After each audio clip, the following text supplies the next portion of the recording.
बांग्लादेश में तो पढ़ा था, ये आ नहीं रहा। ओके, किसका? बंग हाँ,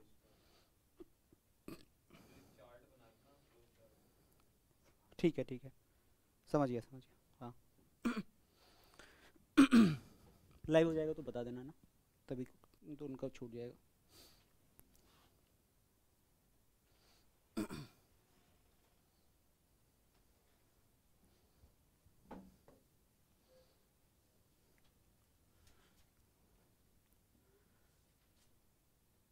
हो गया, चलिए। So those who are watching online, good afternoon to you all, and there is a general announcement. Announcement ये है क्या है कि फॉर द टाइम बीइंग क्या हो रहा है कि यूपीएससी का नोटिफिकेशन आ गया है, और आईआर हम लोगों ने कवर लार्जली बहुत सारा कर लिया है। लार्जली क्या कवर किया हम लोगों ने?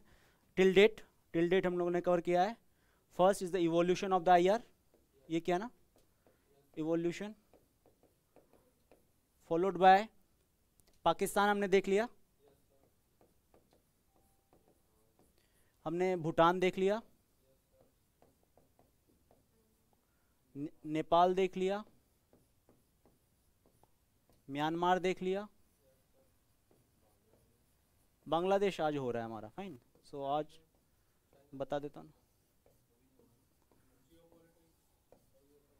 Bangladesh today we are supposed to discuss. Fine. Once we will discuss Bangladesh, we will shift to the Sri Lanka. Fine. And finally we will go to the Afghanistan. वही वो भी कर देता हूँ, अफगानिस्तान सही बोला, बीच में मालदीव्स है, we will discuss Maldives as well. Fine. पूरा लिख देता हूँ नहीं तो ये माल हो जाएगा, सो लोग इंटरप्रिटेशन निकाल लेंगे। Fine, this is the entire coverage. So अभी बांग्लादेश कर रहे हैं, श्रीलंका बचा हुआ, मालदीव्स बचा हुआ, अफगानिस्तान बचा हुआ है। Once we are done with South Asian, largely जो साउथ एशियन अपने इमीडिएट नेबर्स हैं, जिसको बता रहा हूँ ना, when we will discuss our immediate neighbours, fine, ये सारी कंट्रीज स्टॉप कर देंगे because South Asian country almost हो जाएगा हमारा। नाउ मैंने बताया होगा आपको इसी में कि हम जो चाइना को डिस्कस करेंगे वो अपने P5 में करेंगे। फाइन, P5 में जितनी कंट्रीज हैं दैट विल डिस्कस। पहला शुरू करेंगे चाइना से, USA, Russia, Japan, France, Britain भी कर लेंगे क्योंकि जापान नहीं है इसमें, लेकिन हम लोग कर लेंगे P5 में कर लेंगे इसको साथ साथ, क्योंकि यदि जापान की बात करते हैं तो यूएसए की बात करनी पड़ेगी, साउथ कोरिया की बात करनी, क्वाड की बात करनी पड़ेगी। फाइन, सो उसमें हम लोग P5 में ये सारे कंट्रीज कर लेंगे। बट ये जो होगा coverage next we will cover after the अपना प्रीलिम्स का examination, because prelims is coming अभी के टाइम में। सो once we are done with this module, that is our South Asian region wala immediate neighbors, we will start our current affairs का class. Fine, most probably from the Monday, एक दो दिन ऊपर नीचे यदि कवरेज में हो गया तो कोई बात नहीं। और करंट अफेयर्स में what I will discuss, आपका science and tech plus ecology environment. Fine, ये सुदीप सर देखेंगे, इसका करंट अफेयर्स सुदीप सर देखेंगे। Rest of the things for example polity, economy, geography, और भी जितनी चीज़ें सब्जेक्ट हैं that I will see, because वो उनका फोटे है, बाकी मैं इधर देख लूँगा। फाइन, एंड टाइमलाइन जो हमारा शुरू होगा that is on from the June 2021 up till April तक इसको कैरी करेंगे हम लोग। अप्रैल मिड में मोस्ट प्रोबेबली 25 तक हम लोग इसको चाहेंगे, ट्राई कर लेंगे। Fine, try to cover what shall be the module. We will start with the June में पहले पॉलिटी का, जून का जो करंट अफेयर होगा, फिर इकोनॉमी का जो होगा, फिर जो भी होगा एक्स्ट्रा, उसका नेक्स्ट मंथ का पैरेलल यदि आ जाएंगे जिस टाइम में, देन हम लोग करंट वाला जो शुरू होता रहेगा। फॉर एग्जाम्पल जनवरी में कैच कर लेंगे यदि हम लोग, जनवरी मतलब फरवरी होते हुए, तो फरवरी वाला मार्च का कैच करते हैं, क्योंकि इंटेंसिव हो जाएगा, फिर एक्सटेंसिव नहीं होगा, इंटेंसिव हो जाएगा। That will the entire scheme. और once we are done with April वाला, फिर हम लोग जाएंगे आईआर पे, क्योंकि वो अगेन मेंस ओरिएंटेड हो जाएगा, और उसमें अब ज़्यादा टाइम मिलेगा। इट विल हार्डली टेक एक टॉपिक 1.5 दिन में, हार्डली 1.5 दिन का रहता है, हार्डली 3 घंटे का एक टॉपिक रहेगा, उससे ज़्यादा नहीं रहता, क्योंकि बेसिक अब क्लियर हो गया। Fine, that will the scheme. अभी समझ में आ गया? जो ऑनलाइन देख रहे हैं उनके लिए ज़्यादा इन्फॉर्मेशन मतलब ये है, क्योंकि इनको तो मैंने एक बार और बता दिया। फाइन, सो ये मेरा स्कीम रहेगा। तो आईआर इस वीक लार्जली साउथ एशिया खत्म करके विल स्टॉप, ठीक है ना? चलिए, हाँ मैं करवा, जून से 2021 से 1 साल का ही बैंड होता है जनरली, 1 साल का। और यदि 1-2 बाउंसर आ गया तो कोई कवर नहीं कर सकता। सो बस 1 साल का वो होता है, फाइन, एक साइकिल का साइकिल होता है, इससे ज़्यादा तो खैर छोड़ ही दीजिए, कोई आ गया तो that is your luck, fine. और साथ में इकोनॉमिक सर्वे नहीं हुआ ना, so will try to cover economic survey इसी में, कहीं ना कहीं मैं कवर करवा दूंगा उसको, so you don't have to read economic survey separately, fine. चलिए, now picking the thread from the अपना Bangladesh India relation. So for we have discuss the historical evolution of India Bangladesh relation. इस मॉड्यूल में will discuss key issues and challenges, और खत्म हो जाएगा। क्या होगा?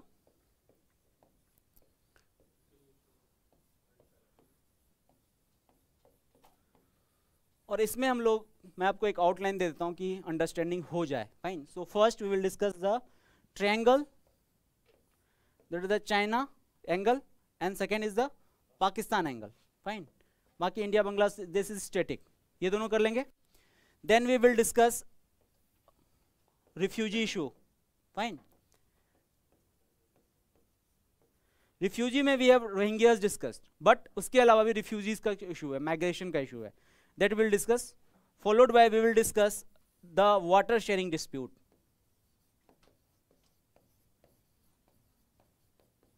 वाटर शेयरिंग में लार्जली 2 हैं, that is Ganga water and that is the Teesta water. Ganga water हम लोगों ने कर लिया है 1995 1996 में अकॉर्ड कर लिया, it's a very well done thing, हमें इसमें कोई डिस्प्यूट नहीं है। जो मेन बॉन्ड ऑफ कंडीशन है बांग्लादेश के साथ वो है तीस्ता वाटर डिस्प्यूट, इसके अलावा कुछ भी नहीं है, fine. And once we are discussing this Teesta water, हमारा ये टॉपिक खत्म हो जाएगा, विल सम इट अप। इसमें कंसेप्चुअल है बस refugee crisis and this is the Teesta water, इसके अलावा कंसेप्ट्स अब बहुत नहीं बचे हैं, because Rohingya we have discussed in elaborate way, fine, तो बहुत ज़्यादा नहीं हुआ। चलिए तो शुरू करते हैं, फाइन। सो देख लेते हैं इंडिया का मेन ऑब्जेक्टिव क्या क्या है बांग्लादेश में, why we want good relation with the Bangladesh. North east के लिए, फाइन, कनेक्टिविटी बहुत ज़रूरी है, टेररिज्म को कंटेन करने के लिए, ट्रेड करने के लिए, ये सब के लिए हमारा बांग्लादेश का इंपॉर्टेंस है। ये हम लोगों ने अब पढ़ लिया है तो बहुत ज़्यादा पढ़ने की जरूरत नहीं है, it is only for the इसके लिए। इलीगल इमिग्रेशन के लिए कंटेन करने के लिए बांग्लादेश की बहुत ज़रूरत है, क्योंकि ये नहीं करेंगे तो हमारे जो अपने नॉर्थ ईस्टर्न स्टेट हैं उसके ऊपर कहीं ना कहीं इन्फ्लक्स हो जाएगा, उसके कारण हमारा पूरा का पूरा गड़बड़ हो जाएगा। और इसी में बॉर्डर सिक्योरिटी इंफ्रास्ट्रक्चर की बहुत बहुत बड़ी ज़रूरत है, दैट वी ऑल नो। ये तो हो गया इंडिया का reason, that you all know, अब बहुत ज़्यादा पढ़ने की नहीं। Let us try to understand कि बांग्लादेश के हमारे यहाँ क्या क्या रिलेशन है। किसी का क्वेश्चन आया, let me cater, sir India Myanmar relationship you didn't discuss about the Coco Island. Coco Island South east Asian वाले में मैं एक बार डिस्कस करूँगा, जितने भी आइलैंड टाइप है ना will discuss in that thing, fine, तो उसमें डरिए मत। साउथ ईस्ट एशियन वाले में सारा मैं कवर करा दूंगा, स्टेट ऑफ मलक्का के आसपास के जितने आइलैंड हैं इंक्लूडिंग अंडमान्स का geographical terrain, we will discuss in that thing, fine.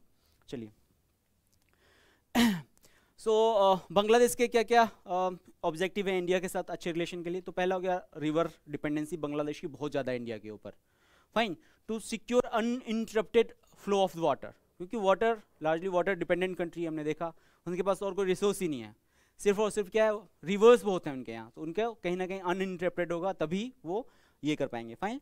चलिए, उसमें ये तीसरा हम लोग देखेंगे, that's why we will discuss the तीसरा। Also independent foreign policy maintain करने की उनकी एक वो है काफ़ी, क्योंकि देखिए why Bangladesh was created and how Bangladesh was created, we have discuss it elaborately during the Pakistan वाला इटरेशन, फाइन।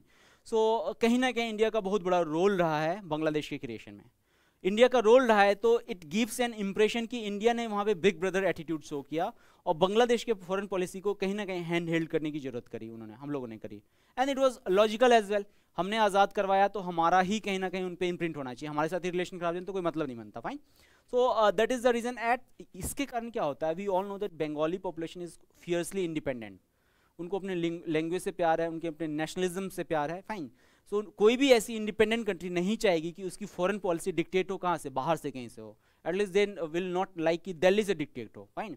इसीलिए क्या हुआ, कहीं ना कहीं बांग्लादेश में एंटी इंडिया सेंटिमेंट क्रिएट होना शुरू हो गया, because India was showing the big brother attitude. Try to recall the Indira Gandhi का time and plus the Rajiv Gandhi का टाइम, दोनों के टाइम में हमने देखा है कि बिग ब्रदर एटीट्यूड आया है इंडिया में, fine, because we started doing assertion of our foreign policy towards neighbour, तो उसका रिएक्शन होता है, और रिएक्शन होने के बाद क्या होता है, बांग्लादेश के साथ हमारे रिलेशन कहीं ना कहीं डिटेरियोरेट होने लगते हैं। नॉट ओनली दैट, अभी की जो प्राइम मिनिस्टर शेख हसीना है वो काफ़ी क्लोज मानी जाती हैं हमारे गवर्नमेंट से, फाइन, इंडियन गवर्नमेंट से काफ़ी क्लोज मानी जाती हैं, और माना जाता है कि इनके अपोजिशन वाले ये कहते हैं कि इंडिया जो कहती है वो बांग्लादेश की प्राइम मिनिस्टर कर लेती हैं। यदि ऐसा कुछ एलिगेशन होगा तो शेख हसीना को भी अपनी डोमेस्टिक कंस्टिट्यूएंसी में कहीं ना कहीं वोटिंग का इशू हो जाएगा, क्योंकि एवरीथिंग मैटर्स, जब तक वोट में आप नहीं आएंगे पावर में कहाँ से आएंगे। तो इसलिए Sheikh Hasina is quite apprehensive, उनके ऊपर कोई टैग ना लग जाए कि they are pro India, fine, and they wanted to maintain a क्या कहते हैं equidistance from the India as well as from Pakistan as well as from the China, ताकि उनकी फॉरेन पॉलिसी इंडिपेंडेंट बनी रहे, जो इंडिया भी चाहती है अपने लेवल पे, तो हम भी चाहते हैं कि हमारे इंडिपेंडेंट हो, फाइन। चलिए, ऑल्सो मार्केट एक्सेस उनको चाहिए इंडिया में, क्योंकि देखिए they are having big market, market बहुत बड़ा है उनका, बेचेंगे कहाँ, इमीडिएट नेबर में बेच दिया तो सस्ता, खर्च कम लगेगा, यहाँ पे मार्केट भी बहुत बड़ा है, फाइन। और बांग्लादेश का कल्चर भी हमारा ऑलमोस्ट फूड कल्चर है, अदर कल्चर, यदि वहाँ पे कुछ फूड प्रोसेसिंग की चीज़ बनती है तो उनके लिए बहुत ईजी होगा इंडिया में मार्केटिंग करना। फॉर एग्जाम्पल प्रैन के बिस्कुट्स हम लोग खाते हैं, फाइन, सो अच्छी क्वालिटी का, टेस्ट भी अच्छा है, थोड़ा डिफरेंट है, खाते हैं, क्योंकि बांग्लादेश का और हमारा बहुत ज़्यादा फूड कल्चर अलग नहीं है, वो हमारी तरफ से बना लेते हैं और हम उनको प्रोसेस कर देते हैं, फाइन। तो secure this thing is quite important. Accordingly क्या होता है, ट्रेड फिगर हमारा क्या होगा, 10 बिलियन अभी तक गया हुआ, ये ऊपर नीचे होता रहेगा, लमसम का फिगर है, कोई बड़ा फिगर नहीं है। ऑल्सो इंडिया चाहती है कि बांग्लादेश का जो इन्फ्लुएंस है चाइना में वो ऑफसेट हो जाए, और बांग्लादेश भी ही चाहती है, बिकॉज डेप ट्रैप वो क्रिएट नहीं कराना चाहती, डेप ट्रैप क्रिएट नहीं कराना चाहती, तो उसको क्या चाहिए, एक ट्रम्प कार्ड चाहिए लाइक एन इंडिया, फाइन। तो बांग्लादेश भी कहीं ना कहीं इसी लाइन में काम करते जा रही है। चलिए, अकॉर्डिंगली क्या होती है, नेक्स्ट एरिया ऑफ कोऑपरेशन जो है वो भी एक बहुत बड़ा इशू है, that is the nuclear agreement. That हमने देखा कि रूपपुर न्यूक्लियर एग्रीमेंट हमने साइन करवाया है रशिया की हेल्प से, और बनाएंगे, हम बनवाएंगे, लेकिन रशिया का टेक्नोलॉजी यूज होगा, फाइन। और अनिल काकोदर ने अकॉर्डिंगली कहा था कि it will start a new chapter of regional cooperation in the field of the nuclear energy, क्योंकि साउथ एशिया में कभी भी हम लोग न्यूक्लियर एनर्जी को लेकर कोई एक सिंगल थ्रेड पे नहीं आए हम लोग, क्योंकि पाकिस्तान से हमारा रिलेशन खराब है, बाकी कंट्रीज उतनी बड़ी नहीं है, बांग्लादेश की बहुत बड़ी कंट्री जहाँ पे हम लोग ये सब काम कर सकते हैं, और हम लोग कर भी रहे हैं। हमारी एटॉमिक एनर्जी कमीशन या फिर हमारे इन सब चीज़ों में हमारा काफ़ी एक्सपर्टीज़ है, इसरो में हमारा काफ़ी एक्सपर्टीज़ है, इन न्यूक्लियर एनर्जी में हमारा काफ़ी माना जाता है कि हमारा काफ़ी सिक्योर है। जापान का न्यूक्लियर वाला हो जाता है, इंडिया में भी सुनामी आता है, इंडिया में कुछ नहीं होता, बिकॉज हमारे जो न्यूक्लियर पावर प्लांट है बहुत ज़्यादा सिक्योर माने जाते हैं, फाइन। इसलिए इंडिया की एक क्रेडिबिलिटी बहुत ज़्यादा है, इसरो की तो हमारी है, यू नो ऑल दैट। इसी के अकॉर्डिंग क्या हो रहा है कि इसरो की एक जो बांग्लादेश की एक दूसरी सैटेलाइट है, बंगबंधु सैटेलाइट, फाइन, पहला तो चाइना ने उनको लॉन्च किया, दूसरी बात हो रही है कि इसरो करेगी, क्योंकि हम लोग चीपर कॉस्ट पे करने के लिए तैयार हैं, क्योंकि हमें कम खर्च होता है, इंडिजिनस टेक्नोलॉजी है तो हमने करें, तो इसलिए वो भी चाह रही कि ठीक है यदि हमें ऐसा कुछ डील मिल जाए तो बहुत अच्छा होगा। और एक थोड़ा सा पॉलिटिकल चीज़ भी है, एक मैसेज भी है, very interesting photo. I don't know आप लोगों में कितने लोग इसको ये कर पाएंगे, पता कर पाएंगे क्या लिखा हो फोटो में, कुछ दिख रहा है, something special?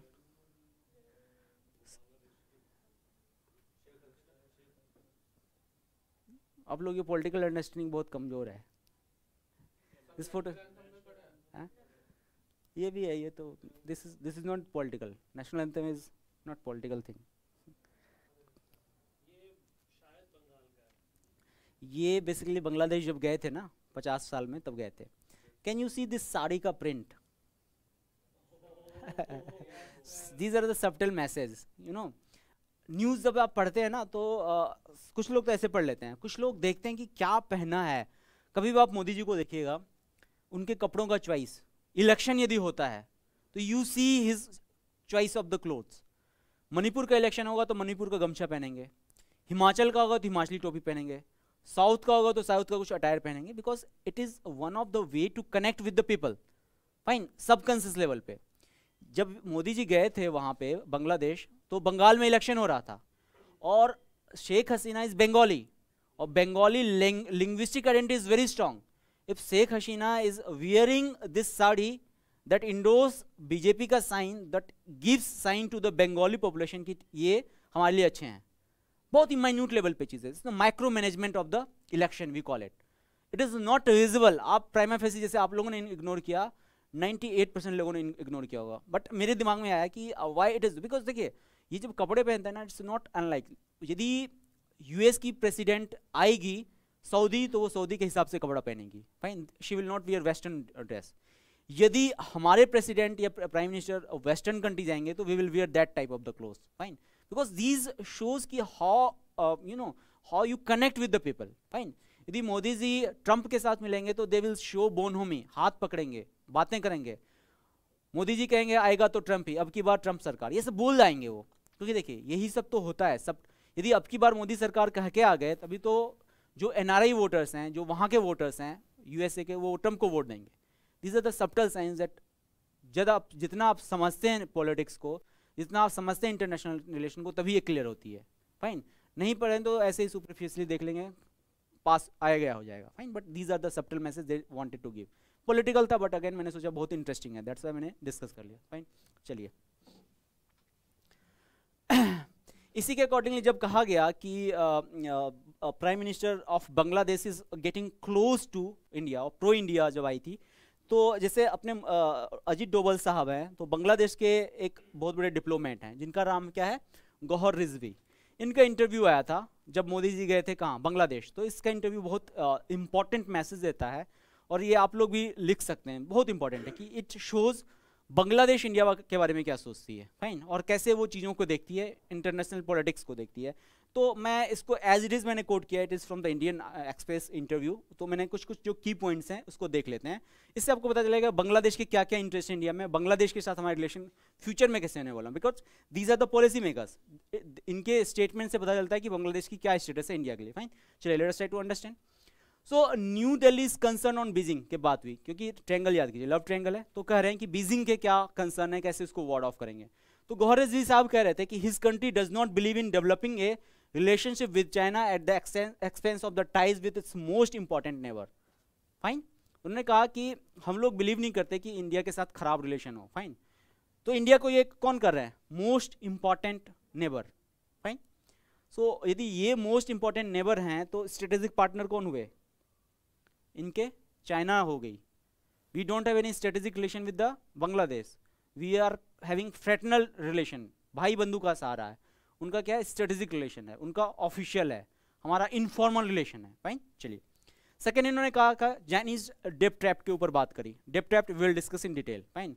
Most probably will discuss it in इधर इनटू द श्रीलंका रिलेशन और मालदीव रिलेशन। डेप ट्रैप क्या होता है, क्योंकि वहाँ पे ज़्यादा सेंस बनेगा, ये बांग्लादेश अभी तक फंसा नहीं है इसमें, फंसेगा तो ये मैंने यही कर लिया होता, फाइन।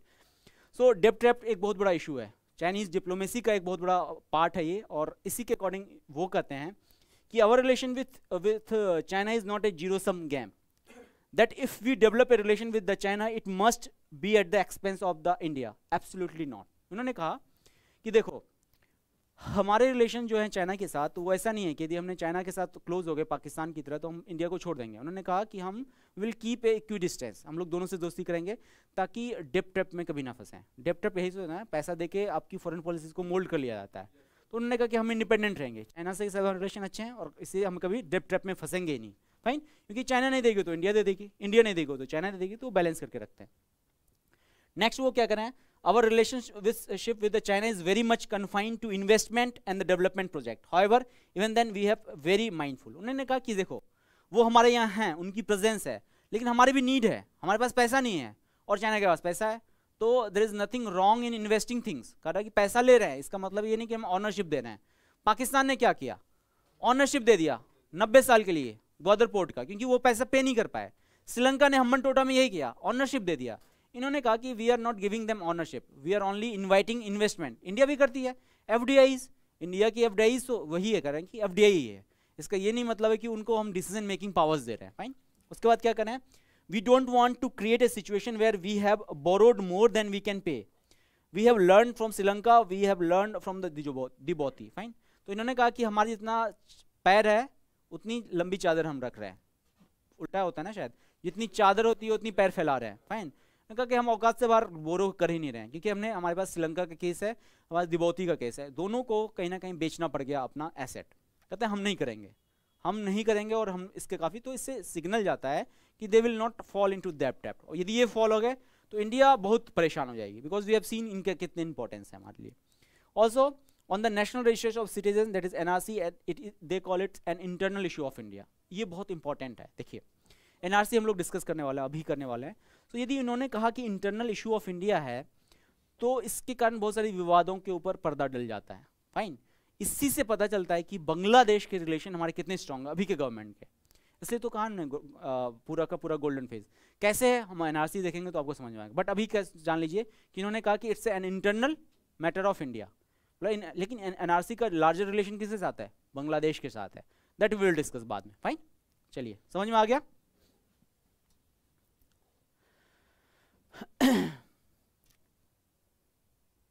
चलिए और देख लेते हैं कुछ इश्यूज, इससे क्लियर हो जाएगा। इंडियन साइड में बहुत एक की thorn in the Bangladesh relation is the internal politics of India. Fine, we know that water is a state subject, water राज्य सूची का है, और वेस्ट बंगाल की सीएम जो है वो इंडोर्स नहीं कर रही हैं कोई भी अकॉर्ड, नहीं करेंगी तो साइन ही नहीं हो पाएगा, बिकॉज ये कॉन्स्टिट्यूशनल रोड ब्लॉक हो जाता है हमारे यहाँ। ऑल्सो बांग्लादेश के हिसाब से it's a very bad policy to put all the eggs in a single basket. याद कीजिए, हमने शुरू में ही पढ़ा था। फाइन, सो बांग्लादेश भी इसी के अप्रेंस है, वो नहीं चाहते कि सारा का सारा डिप्लोमेटिक क्लाउड वो इंडिया के पास दे दें या चाइना के पास दे दें, वो चाहते हैं डाइवर्सिटी, अभी तो इंडिपेंडेंसी रहेगी, वो ये नहीं चाहते। तीसरा, बांग्लादेश में भी बहुत सारे लोग ऐसे हैं जो अप्रेंसिव हैं शेख हसीना के रिलेशन अच्छे होने के साथ, किसके, मोदी जी के साथ, यानी कि एनडीए गवर्नमेंट का। उनका कहना है दो चीज़ें होंगी, इंटरनल प्लस एक्सटर्नल। इंटरनली यदि बहुत ज़्यादा क्लोज हो जाती है तो उनकी फॉरेन पॉलिसी जियोपर्डाइज जाएगी, और दूसरा उनका कहना है यदि ये गवर्नमेंट चेंज हो जाती है, यदि कांग्रेस आती है तो फिर भी हमारी फॉरेन पॉलिसी जियोपर्डाइज हो जाएगी। तो उनका यही कहना था कि you should not be putting all the eggs in single basket. Fine, यदि ऐसा नहीं हुआ है तो उन्होंने क्या किया कि जो फॉरेन पॉलिसी होनी चाहिए वो पर्सनालिटी बेस्ड नहीं होनी चाहिए, इंस्टीट्यूशन बेस्ड होना चाहिए। फाइन, सो पर्सनालिटी बेस्ड मीन्स कि यदि ट्रंप के अच्छे रिलेशन है मोदी जी के साथ, और यदि ट्रंप नहीं रहा प्रेसिडेंट तो हमारे रिलेशन खराब हो जाते हैं, बट ऐसा नहीं है। इंडिया के रिलेशन जो यूएसए के साथ हैं वो इंस्टीट्यूशन बेस्ड है, हमारे डिप्लोमेट्स अच्छे रिलेशन रखते हैं, और डिप्लोमेट्स जब अच्छे रिलेशन रखते हैं उसी के बेस पे हमारे पॉलिटिकल लीडर्स अच्छे रिलेशन बनवाते हैं, क्योंकि यदि वो ग्राउंड वर्क नहीं करेंगे तो ये लोग क्या करेंगे, जाके कुछ नहीं करेंगे। इनको सब कुछ अच्छी अच्छी बातें भी बोल देंगे बट वो कुछ ग्राउंड रिलेशन नहीं आएगा। तो इसी के अकॉर्डिंग हमने क्या किया कि हमने इंस्टीट्यूशंस को डेवलप करना शुरू किया, और इसी के अकॉर्डिंग हम लोगों ने दीन बंधु चेयर यहाँ पे बनवाया दिल्ली यूनिवर्सिटी में, ताकि बांग्लादेश के कल्चर, बांग्लादेश के लैंग्वेज के ऊपर रिसर्च हो, हम बांग्लादेश को ज़्यादा जानें, और ज़्यादा जानेंगे तो हमें ज़्यादा पता चलेगा, ज़्यादा चीज़ें पता चलेगी तो हमारे रिलेशन भी अच्छे होंगे, जो हम लोग चाइना के साथ भी करना चाहिए, जब हम लोग नहीं कर रहे हैं, हम लोग देखा भी था रिलेशन में। फाइन, और हम लोग एक्सरसाइज वगैरह भी करते जा रहे हैं, संप्रति हमने देख लिया था। फाइन, चलिए ये इंपॉर्टेंट नहीं है, यस एक बार देख लेते हैं। ठीक है, ये उतना इंपॉर्टेंट नहीं है, हमने इसको, चलिए। एक बहुत बड़ा इशू है इंडिया और बांग्लादेश के रिलेशन का, that is of the size and significance का। Let us try to understand, और इसका सीधा रिलेशन है that is India's big brother attitude, जो over the period of time evolve हुई है। इसमें क्या हुआ है कि हम लोगों ने बांग्लादेश को बहुत ज़्यादा इंपॉर्टेंस कभी नहीं दिया है, ये हम लोगों ने उनको जूनियर पार्टनर माना है, क्योंकि हमारा ये कहना था कि इसकी जो इंडिपेंडेंसी मिली है वो हमारे ही कारण ही मिली है, हमारे कारण मिली है, तो हम उसको डिक्टेट करते रहे कहीं ना कहीं, और इसका कहीं ना कहीं असर ये हो जाता है कि हमारे लिए एक निगेटिव सेंटीमेंट जैसे नेपाल में बना, यहाँ पे बनना शुरू हो गया था। Fine, this is the one issue. Fine, इसके बाद ढाका क्या कर रही है कि क्योंकि इकोनॉमिक ग्रोथ हो रहा है इनका, एज ए सोसाइटी हमने देखा HDI इनके इंडेक्स अच्छे हैं, पर कैपिटा इनकम ज़्यादा हो गया, तो क्यों ये जूनियर पार्टनर बन के रहेंगे। प्लस सार्क में सबसे ज़्यादा कोई इंपॉर्टेंट रोल निभाया है किसी ने तो बांग्लादेश ने निभाया, तो इनका कहना है कि हमको भी इज्जत चाहिए। ठीक है, इंडिया बोल रहे कि इंडिया बहुत बड़ा कंट्री हो सकता है, इसकी इकॉनमी बहुत बड़ी हो सकती है, लेकिन बोला it is a matter of the past, at present we are leading South Asia, और यदि साउथ एशिया में हम लीड कर रहे हैं तो हमको लीडर वाला पोजीशन दीजिए ना आप, एक्चुअली फुल इज्जत चाहिए उनको। फाइन, तो अब ये फुल इज्जत इंडिया वाले दे नहीं रहे इनको, तो कहीं ना कहीं इनके ऊपर में कहीं ना कहीं वो एक फीलिंग ग्रो हो रही है कि इंडिया वाले हम लोगों को दबा रहे हैं। फाइन, और दबाएंगे तो उसका रिएक्शन भी हो सकता है, अभी तो गवर्नमेंट अच्छी है, गवर्नमेंट बदल जाएगी तो रिएक्शन बाद में पता चलेगा। फाइन, सो लास्ट में इंडिया को करना चाहिए this big brother and small neighbour वाला सिंड्रोम जो है इंडिया को, ये कहीं ना कहीं खत्म करना पड़ेगा, जो हम लोग ओवर द पीरियड देख रहे हैं हर एक देश के साथ, हमारा यही कहीं ना कहीं रिलेशन है, हम लोग बिग ब्रदर हैं, बिग ब्रदर हैं, बिग ब्रदर हैं, और इसको हमें खत्म करना पड़ेगा। चलिए,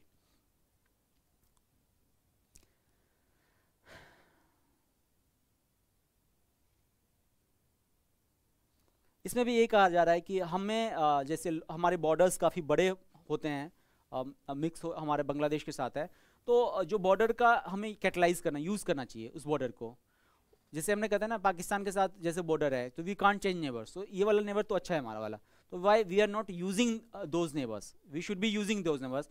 बड़े एरियाज हैं, हुनर हाट लगाइए, एक्सचेंज करवाइए, फाइन, उनके रिसोर्सेज को अपने यहाँ लाइए, हमारे यहाँ, तो because the logic of geography should not B एक रोड ब्लॉक नहीं होना चाहिए, ये इनका कहना है, और ये बहुत ही इंपॉर्टेंट भी है। चलिए, बहुत ज़्यादा नहीं है, अभी हम देख लेते हैं, that is the influence of China. These are only things that we have discuss over the period, इसलिए मैंने स्किप कर दिया, fine. Which try to understand the influence of China, फिर इन्फ्लुएंस ऑफ पाकिस्तान, फिर आ जाएंगे रिफ्यूजी वाले पे। क्या क्या है, पोर्ट हमने देख लिया, म्यांमार चाइना का क्या है, स्ट्रिंग ऑफ पर्ल है, उसी के अकॉर्डिंग वो अलग अलग जगह बना रही है, म्यांमार में बनाया है, फैन, बांग्लादेश में बना रही है, श्रीलंका में बना लिया है, फैन। चलिए, Bangladesh gave China access to two of strategic largest sea port, that is the Chittagong and Mongla port, fine, दो पोर्ट का इन्होंने एसेस दे रखा है।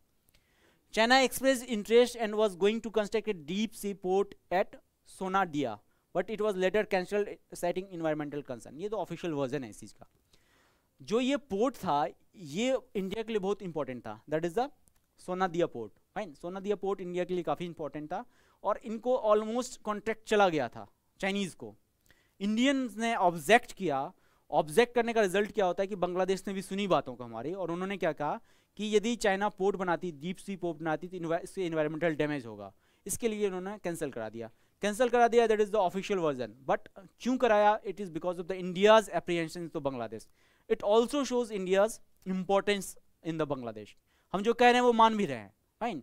चलिए, not only that, China is also financing and constructing the Payra deep sea port project, ये भी कर रही है वहाँ पे। इसके लिए हम लोग अभी तक कुछ नहीं कर पाए हैं, फाइन, क्योंकि हमारे लिए उतना इंपॉर्टेंट तो हमने नहीं किया है। Bangladeshi army heavily dependent upon the Chinese arm, fine. तो हमने देखा था म्यांमार के साथ इनके रिलेशन खराब हो रहे हैं, तो ये क्या दे रहे हैं इनको, अपना सबमरीन एक्सपोर्ट कर रहे हैं, जो हमने डिस्कस कर लिया, तो यहाँ पे बता दूंगा तो टच एंड गो हो जाएगा, समझ में आएगा, फाइन।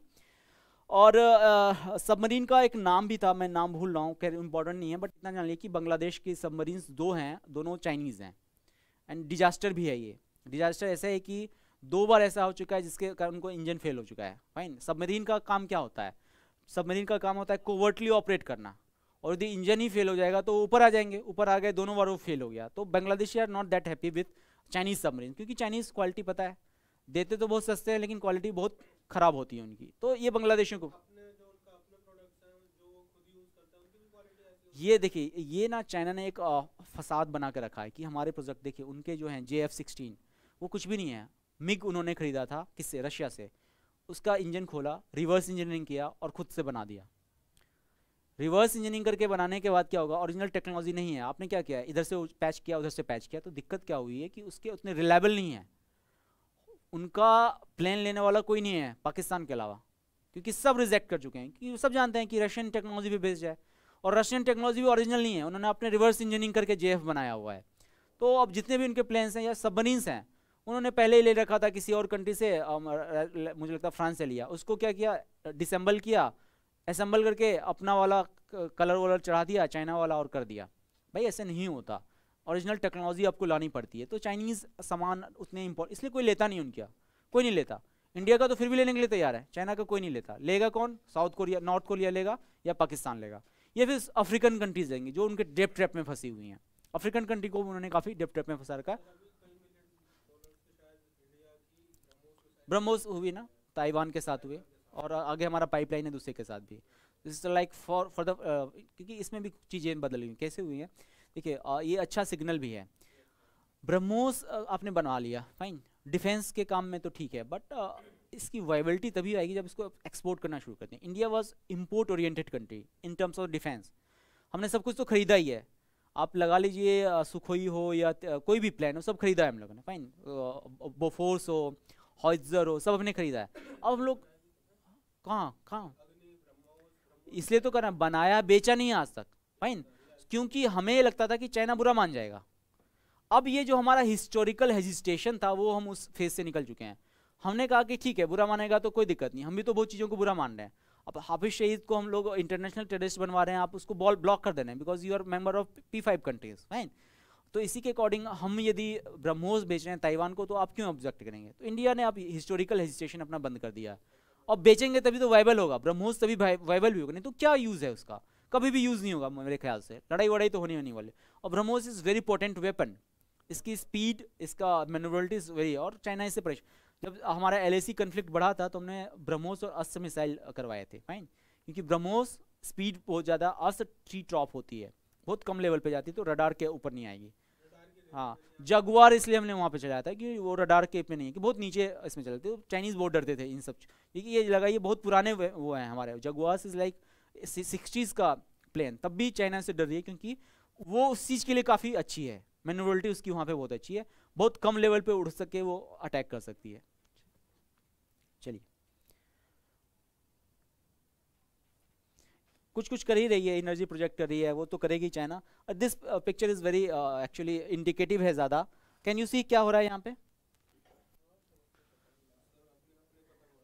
तो सलमान खान के साथ क्या हुआ था, मोदी जी ने पतंग उड़ाया था, वो भी एक पॉलिटिकल मैसेज था उस टाइप का कुछ। यहाँ पे एक कार्टून बनाया हुआ है, आप देख रहे हैं, ये कौन है? पाकिस्तान, बाजवाजी हैं वहाँ के, सी जिनपिंग है, और ये क्या कर रहे हैं, आपस में पतंग उड़ा रहे हैं। मोदी जी क्या कर रहे हैं, उनकी पतंग काट दे रहे हैं। तो ये जो पोर्ट कैंसिल हुआ, ये एक्चुअली इसी का मैसेज है कि पाकिस्तान और चाइना बांग्लादेश में कुछ तो कुछ कर रहे हैं, लेकिन मोदी जी बार बार क्या कर रहे हैं, पतंग उसकी काट दे रहे हैं। फाइन, और हमारी पॉलिसीज बहुत अच्छी है इस हिसाब से, हम कहीं ना कहीं ऑफसेट करते जा रहे हैं हर एक चीज़ को, चाइना के हर एक चीज़ को, इस इंडिकेटिव अगेन। चलिए, नहीं, कुछ कुछ जगह पे हमने अच्छा किया, कुछ कुछ जगह पे खराब किया, डिपेंड करता है। फाइन, कौन सी कंट्री से जो अच्छा है उसको अच्छा बोलेंगे, जो खराब है उसको खराब बोलेंगे। फाइन, चलिए, अभी क्या है कि तीस्ता रिवर का भी एक इशू है, दैट इज टाइपैट्री। फाइन, तीस्ता वाटर हम जब डिस्कस करेंगे तो देखेंगे क्या क्या इश्यूज है। तो चाइना ने ऑफर किया कि हम लोग यदि तीस्ता वाटर तुम लोग अकॉर्ड कर लेते हो साइन, फाइन, इंडिया के साथ, तो हम लोग तीस्ता वाटर को नेविगेबल बना देंगे, तुम्हारे लिए अच्छा बना देंगे, मल्टीपर्पज डैम्स वगैरह बना देंगे। क्यों कहा होगा चाइना ने? एग्जैक्टली उसको पता है कि तीस्ता वाटर डिस्प्यूट है इंडिया और बांग्लादेश के बीच में, और ये डिस्प्यूट तभी इसको हवा मिलेगी जब वो कहेंगे कि तीस्ता का तुम एक्सप्लॉइट किया हुआ। तो उन्होंने यहाँ पे गेम, जैसे रोहिंग्या वाला गेम खेला ना, तीस्ता वाला गेम उन्होंने खेल रखा था इंडिया के साथ। फाइन, तो उन्होंने ऑफर दिया था कि तीस्ता के ऊपर हम लोग बनवा देंगे, लेकिन तीस्ता अकॉर्ड होगा नहीं, तो बांग्लादेश वाले क्या करेंगे, फ्रस्ट्रेट हो जाएंगे कि यार तुम लोग हमारे यहाँ डेवलपमेंट नहीं करने को। तो इंडिया के कैसे पॉलिटिकल मूवमेंट शुरू हो जाएगा, तो इंडिया की गवर्नमेंट चेंज होगी, तो रिलेशन खराब हो जाएंगे। This is the larger game China is trying to play in, कहाँ, बांग्लादेश में, बट अभी तक कुछ हो नहीं पाया, ये गवर्नमेंट काफ़ी फेवरेबल है हमारे लिए। फाइन, चलिए, छोटी मोटे काम कर ही रहे हैं, जैसे पढ़ लेना तो बहुत ज़्यादा। अब जाते हैं पाकिस्तान के ऊपर, उसके बाद will start that more analytical part, that is things. Fine, so raw साहब इस कहते हैं सर फेल्योर से डर लगता है, आप जितना डरेंगे फेल्योर से उतना ही आपको डर और लगेगा। फाइन, फेल तो होना ही चाहिए, failure make you humble, failure make you smart. मैंने कहा था ना, किताब पढ़ के बुद्धि नहीं आती, धोखा खा के बुद्धि आती है, तो फेल होना बहुत ज़रूरी है। 2-4 बार फेल हो जाएंगे ना तो ये डर खत्म हो जाएगा, बट फेल ऐसे डिजास्टर्स फेल मत होइए। लड़ाई के भी 2 तरीके होते हैं। फाइन, एक लड़ाई होता है जिसमें आप फाइट करते हैं, हार जाते हैं, कोई दिक्कत नहीं है ऐसी फाइट में, लेकिन एक ऐसी लड़ाई होती है जिसमें आप फाइट ही नहीं करते और हार जाते हैं, ऐसी लड़ाई में दिक्कत होती है। सो बी ए फाइटर। क्या होगा, ज़्यादा से ज़्यादा क्या होगा, ब्लडी नोज मिलेगा, चोट लगेगी, but again you will rise and फिर आप फाइट करना शुरू होंगे। तो फेल्योर से कभी डर नहीं लगना चाहिए, कभी नहीं लगना चाहिए। एग्जैक्टली, सो वही होता है कि डरना नहीं चाहिए कभी, डर गए तो फिर डर गया सो मर गया, वो वाली बात होती है। ठीक है राव साहब, चलिए। Piyush, good afternoon to you. Now let us try to understand the influence of the Pakistan. ठीक है ना, तो आईएसआई का फुटप्रिंट है, खालिदा जिया हमने देखा कैसे वो प्रो पाकिस्तान है, एंड रेडिकल इस्लामिस्ट का इशू हमने रोहिंग्या में देख लिया, कहीं ना कहीं दैट इज कहीं ना कहीं issues related. But the good thing is कि खालिदा जिया इज प्रो इंडिया, तो सी इज कॉन्स्टेंटली स्नबिंग पाकिस्तान। और इंटरेस्टिंग बात क्या हुई थी, जब पाकिस्तान जब बांग्लादेश का भी 50 साल का लिबरेशन हुआ था, तो किससे अलग हुआ था, पाकिस्तान से अलग हुआ था।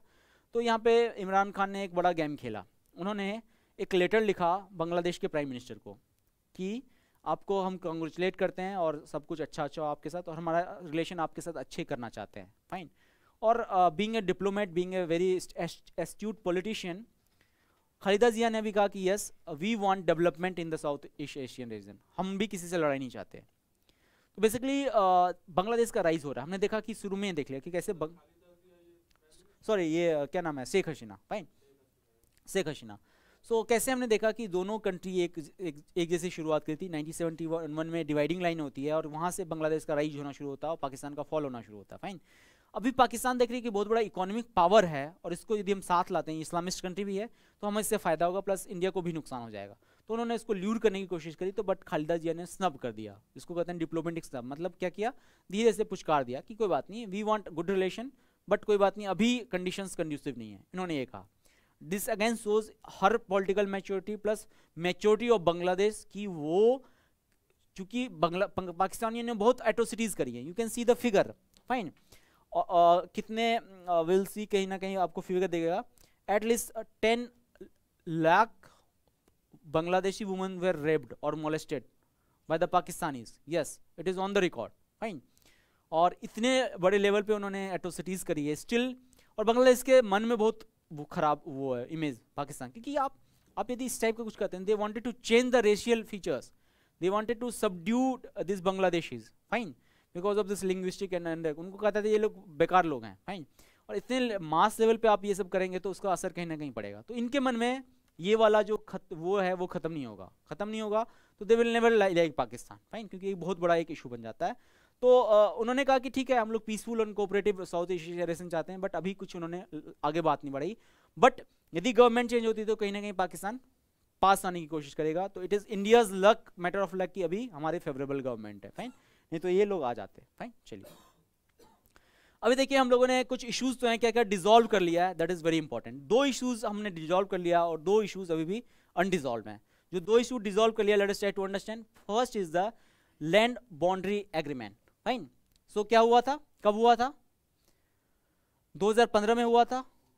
इसमें क्या किया था हम लोगों ने, exchange of instrument ratification took place during prime minister Modi's visit 2015, fine.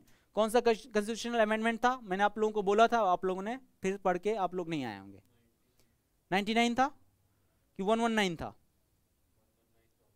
हुआ ही नहीं है क्या, 104 के ऊपर, मुझे नहीं पता, मुझे शायद मुझे लगता है 119 बिल था, वो अमेंडमेंट कौन सा था मुझे, बिल होगा, फाइन।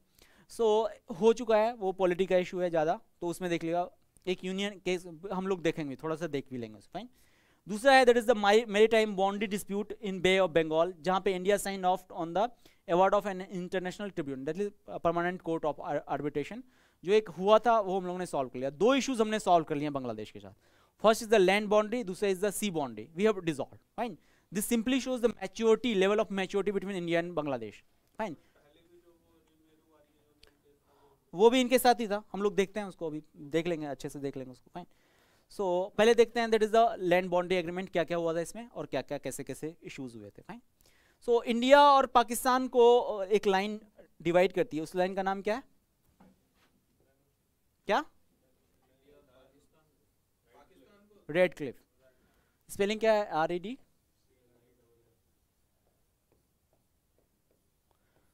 सो ये ईस्टर्न पाकिस्तान में भी थी और वेस्टर्न पाकिस्तान में भी थी, फाइन, दोनों जगह थी।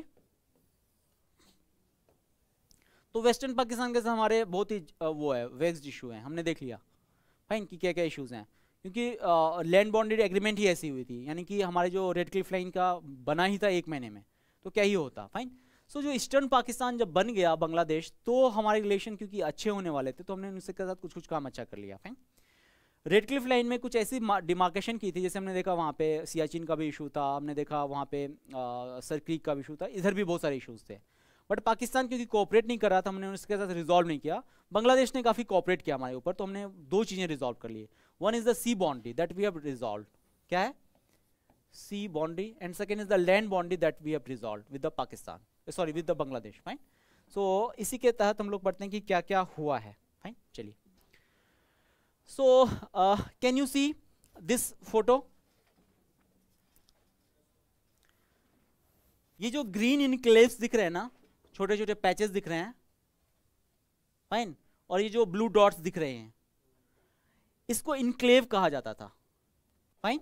क्या कहा जाता था, इनक्लेव, यानी कि ऐसी लैंड बाउंड्री जो अलग से हो, इनक्लेव कहा दिया, फाइन। चलिए, सो जो ग्रीन है that is the Bangladeshi, and जो ब्लू डॉट है that is the Indian side का। Now let us try to understand.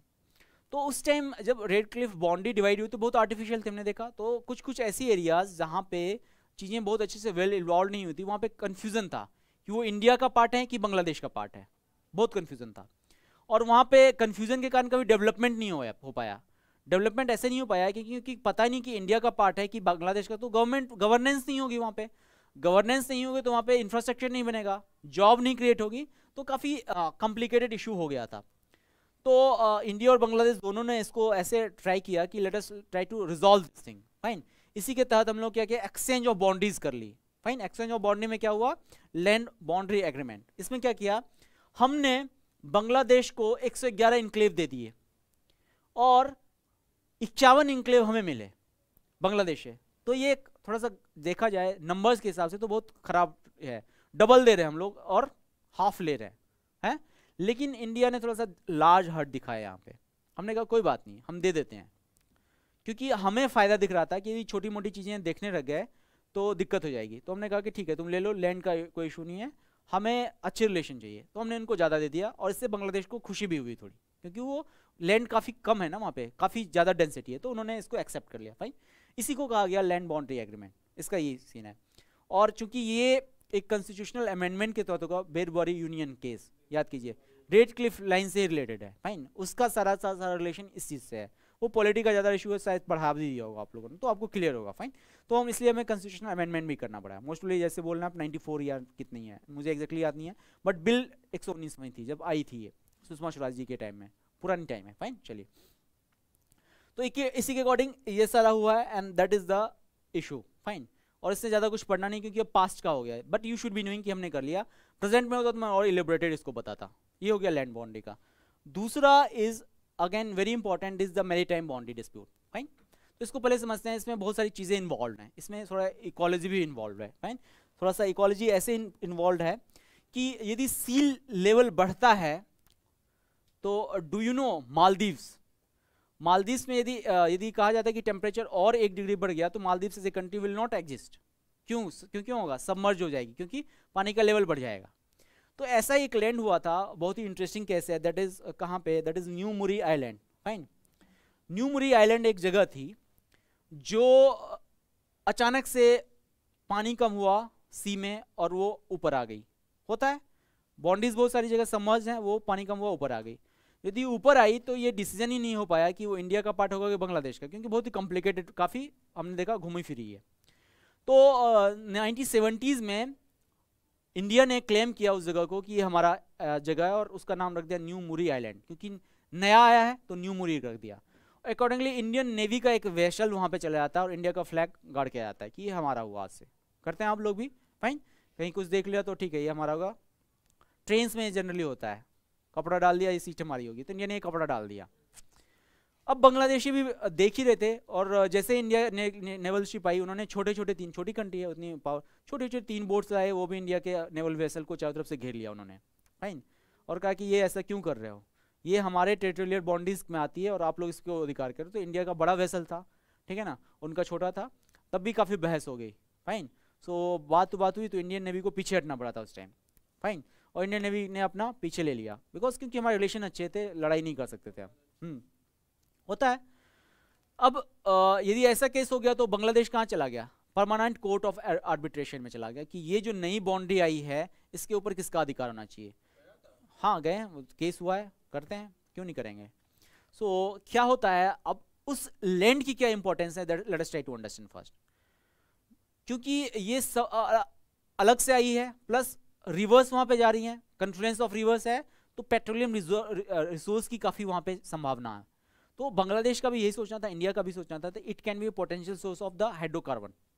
और इसी के अकॉर्डिंग इंडियन आर्मी ने भी पहले, नेवी ने भी ट्राई किया था, और बांग्लादेशी भी इसलिए ट्राई कर रहे थे, फाइन। बट अल्टीमेटली क्या होता है कि अचानक से अब क्या होता है, इन्वायरमेंटल चेंज होने लगता है और वो न्यू मुरी आइलैंड गायब हो जाता है।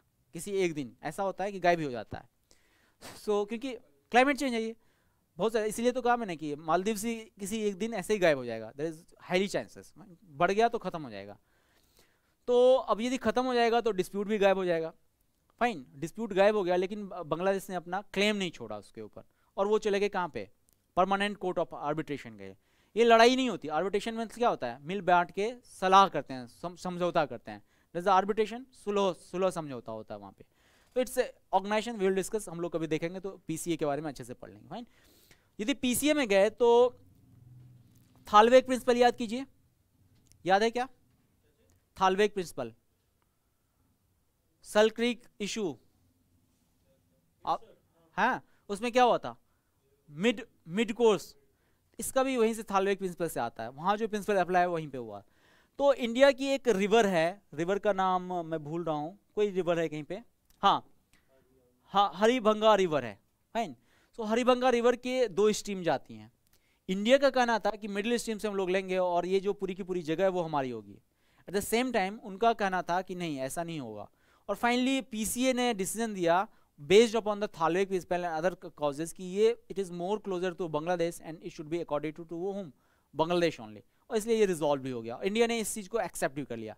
अब सुलह समझौता होता है तभी होगा जब आप लोग भी उसको क्या करेंगे, एक्सेप्ट कर लेंगे। एक्सेप्ट नहीं करेंगे तो फिर कोर्ट जाना पड़ेगा।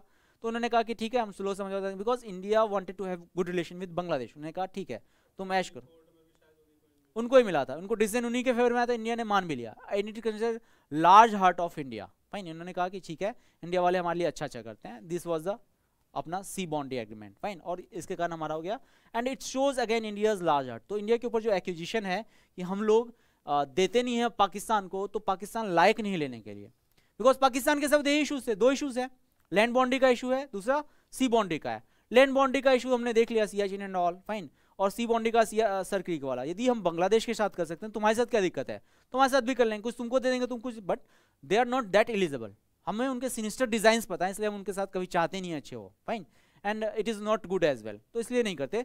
और यदि कंट्री कहते हैं ना, यदि एलिजिबिलिटी हो तो सब कुछ मिल जाता है, तो बांग्लादेश वॉज एलिजिबल, इसलिए हमने उसके साथ कर लिए।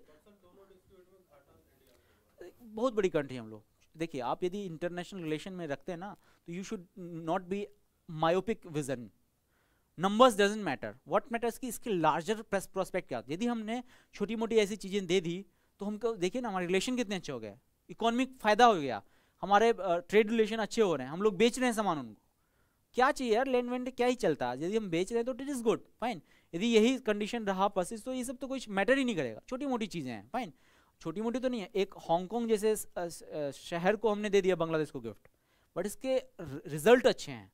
रिजल्ट अच्छे है क्या है कि हमें अच्छा रिलेशन बनने में ये सब हेल्प करती है, कॉन्फिडेंस बिल्डिंग मेजर्स हो गए, और बांग्लादेश के लिए हमारे इमेज अच्छे हो, इसलिए तो गोल्डन फेज कहा गया। इससे पहले हम लोग नहीं कर पाए थे, रिसेंटली ये दोनों काम हमने कर लिया, इसलिए गोल्डन फेज में हम लोग, और it is good as well मेरे हिसाब से। इंडिया के पास है रिसोर्सेज हैं, लैंड, उनके पास नहीं है रिसोर्सेज, बहुत डेंसली पॉपुलेटेड कंट्री है और इसके कारण इश्यूज होते हैं, फाइन, चलिए तो वो हो गया। सो लार्जली 2 डिस्प्यूट जो तो हमने रिजॉल्व कर लिए वो देख लिया। अब let us try to understand जो अनरिवॉल्विंग और जो अनरिजॉल्विंग डिस्प्यूट है। First is the refugee crisis, let us try to understand this thing and then we will come to the तीसरा वाटर डिस्प्यूट, और हो जाएगा, आराम से हो जाएगा आज।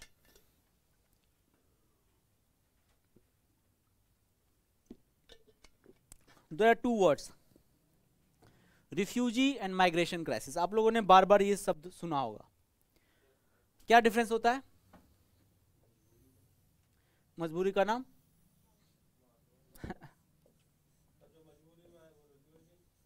और जो migration,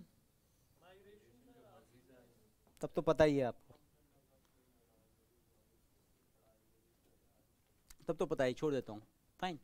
refugee is by choice, sorry by force, fine, and migration is by choice. Refugee कोई आपके यहाँ आ रहा है, तिब्बतियन रिफ्यूजी, तो चॉइस से नहीं आ रहे हैं, बिकॉज दे आर एक्सपेल्ड, हमने देखा था how they are expelled from the China, तभी वो आ रहे हैं। माइग्रेशन जो इंडिया वाले यूएस जाते हैं, fine. What led to the migration? थोड़ा सा इकोनॉमिक्स का कंसेप्ट है बट समझना जरूरी है। क्यों जाते हैं हम लोग इंडिया से? There are 2 factors. There are 2 factors.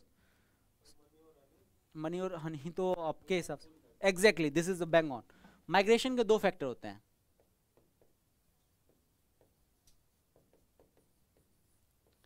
One is push factor, second is the pull factor. क्या होता है ये?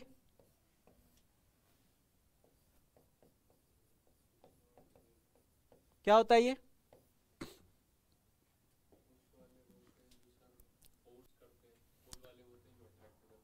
कोई गांव से शहर क्यों आता है? बुनियादी संरचना का अभाव, basic infrastructure is lacking in villages, for example education, health, fine, roads not available, market not available, fine. तो ये अवेलेबल नहीं तो इसको पुश किया जाएगा। और कहाँ अवेलेबल है ये? शहरों में। तो शहर में क्या है? There is a infrastructure, hospital है, मार्केट है, स्कूल्स है, और भी बहुत सारी चीजें इंफ्रास्ट्रक्चर जो होती हैं, फाइन। सो इसी को कहा जाता है माइग्रेशन, इसी को कहा जाता है push and pull factor, fine.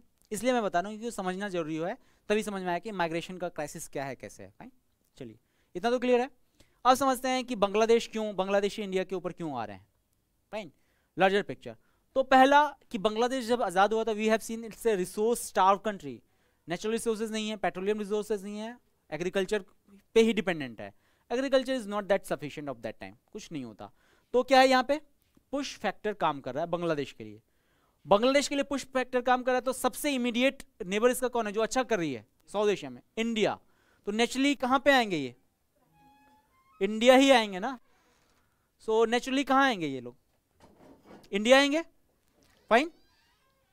तो इसलिए इंडिया में इनका माइग्रेशन होना शुरू हो जाता है 1970s के साथ, बिकॉज वहां पे सिचुएशन है नहीं अच्छी, और इंडिया ही एक कंट्री है, गरीब लोग कहाँ जाएंगे, और इंडिया आ गए ये लोग, फाइन। चलिए, so that is the base of the migration crisis in that. Yes please.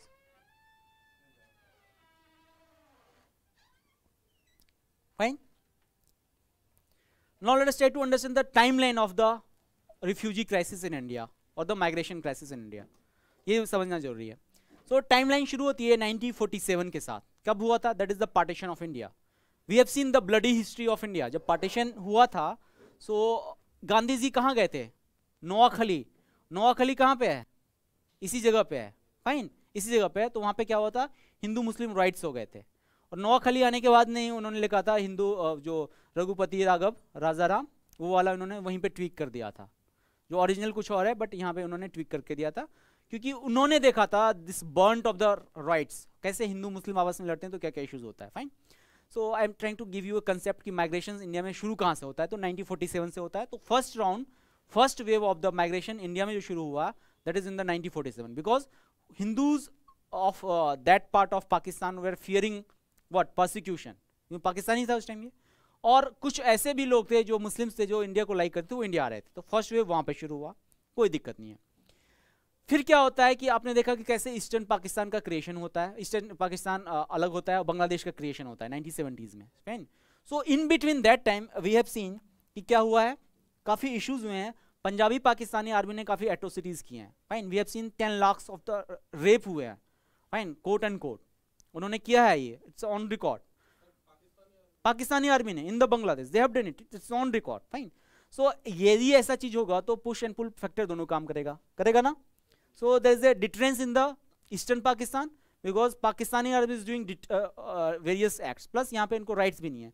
तो धीरे धीरे उस टाइम माइग्रेशन इंडिया में और ज़्यादा होना शुरू हो गया था। वो लोग भाग भाग के इंडिया आते थे, भाग भाग के आते थे, क्योंकि क्या करेंगे, वो वहाँ पे रहेंगे नहीं। और इसी कारण तो इंडिया ने बनवाया नया पाकिस्तान, तोड़ा पाकिस्तान को, बांग्लादेश बनवाया, फाइन। तो सेकेंड वेव जो फर्स्ट वेव जो शुरू हुई है, दैट लास्टेड फ्रॉम 1947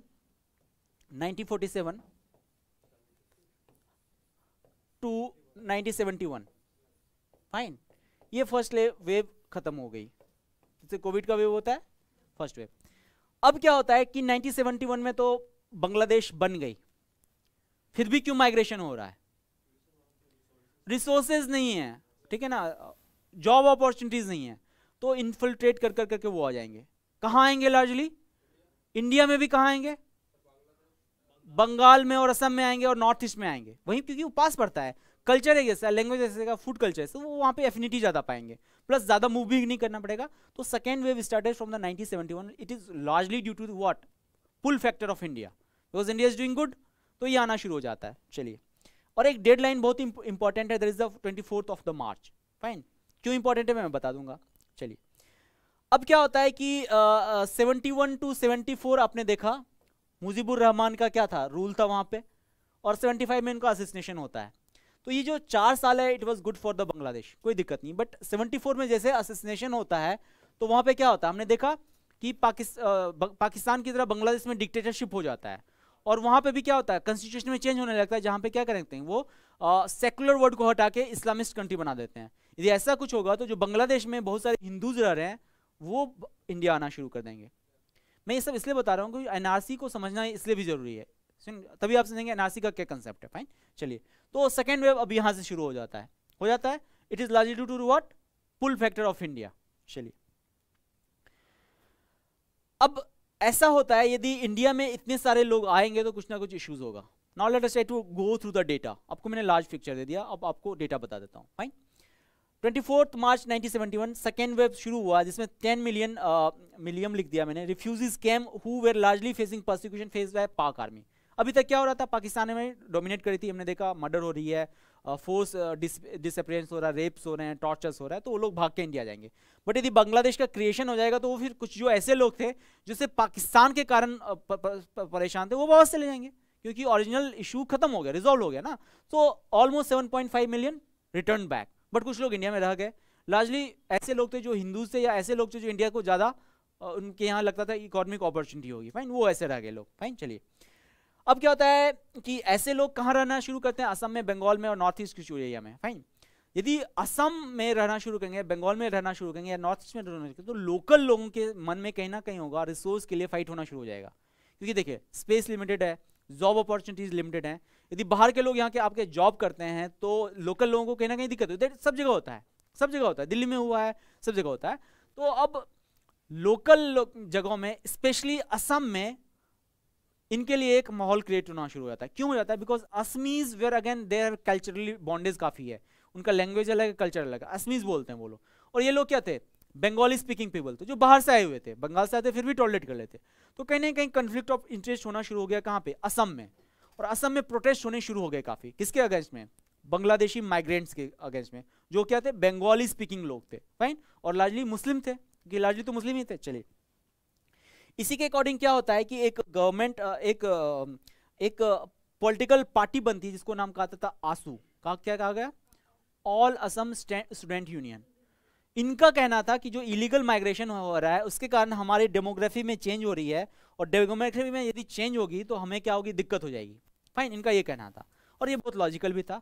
उन्होंने प्रोटेस्ट करना शुरू किया, काफ़ी वायलेंट क्लैश भी हुए between the migrants and those AASU student. और एक बहुत बड़ा ऑर्गेनाइजेशन, आप जाइए असम कभी तो will see lots of the political offices of the AASU. You will see heartland of the Assam में भी आसू होंगे, because it's a very important organisation. Assam में कोई तभी जी सकता है जब आसू का सपोर्ट उसके ऊपर हो। Fine, it's a very important thing, क्योंकि इनका क्या है, एक काउज मिल गया जो रिफ्यूजी क्राइसिस, इसके अगेंस्ट पे उन्होंने पूरा अपना पॉलिटिकल गेम खेला और वो काफ़ी सक्सेसफुल भी रहे, और ये हो जाता है। लेकिन यदि ऐसा होगा, यदि क्लैशेस होंगे तो इंडिया और बांग्लादेश के रिलेशन खराब होंगे ना। तो अकॉर्डिंगली क्या करते हैं, राजीव गांधी एक अकॉर्ड साइन करते हैं। फाइन, उसमें ये कहा जाता है, जिसको कहा जाता है असम अकॉर्ड। का क्या कहा गया? असम अकॉर्ड। 1985 में असम अकॉर्ड साइन होता है, जिसमें यह कहा गया कि ठीक है, जो आ गए उसका तो कुछ नहीं कर सकते। फाइन, क्या करेंगे? अब हमारे यहाँ आ गए, भगा सकते नहीं, हम भगाएंगे तो बेचारे कहाँ जाएंगे? तो उन्होंने कहा कि कट ऑफ डेट रख देते हैं 24 मार्च 1971। इससे पहले के जितने जो लोग आए हैं, फाइन, उसको तो हम हटा देंगे। उसके बाद के जो लोग आए, सॉरी, इससे पहले के जो लोग आए हैं वो तो हम इंडिया में ही रखेंगे। इसके बाद यदि जो ऑन रिकॉर्ड आएंगे उसको हम वापस भेज देंगे। एनआरसी यहीं से शुरू होती है। समझ में आया? चलिए, तो एनआरसी का कट ऑफ डेट क्या है? 24 मार्च ऑफ 1971। फाइन, क्यों? क्योंकि ये कट ऑफ डेट है।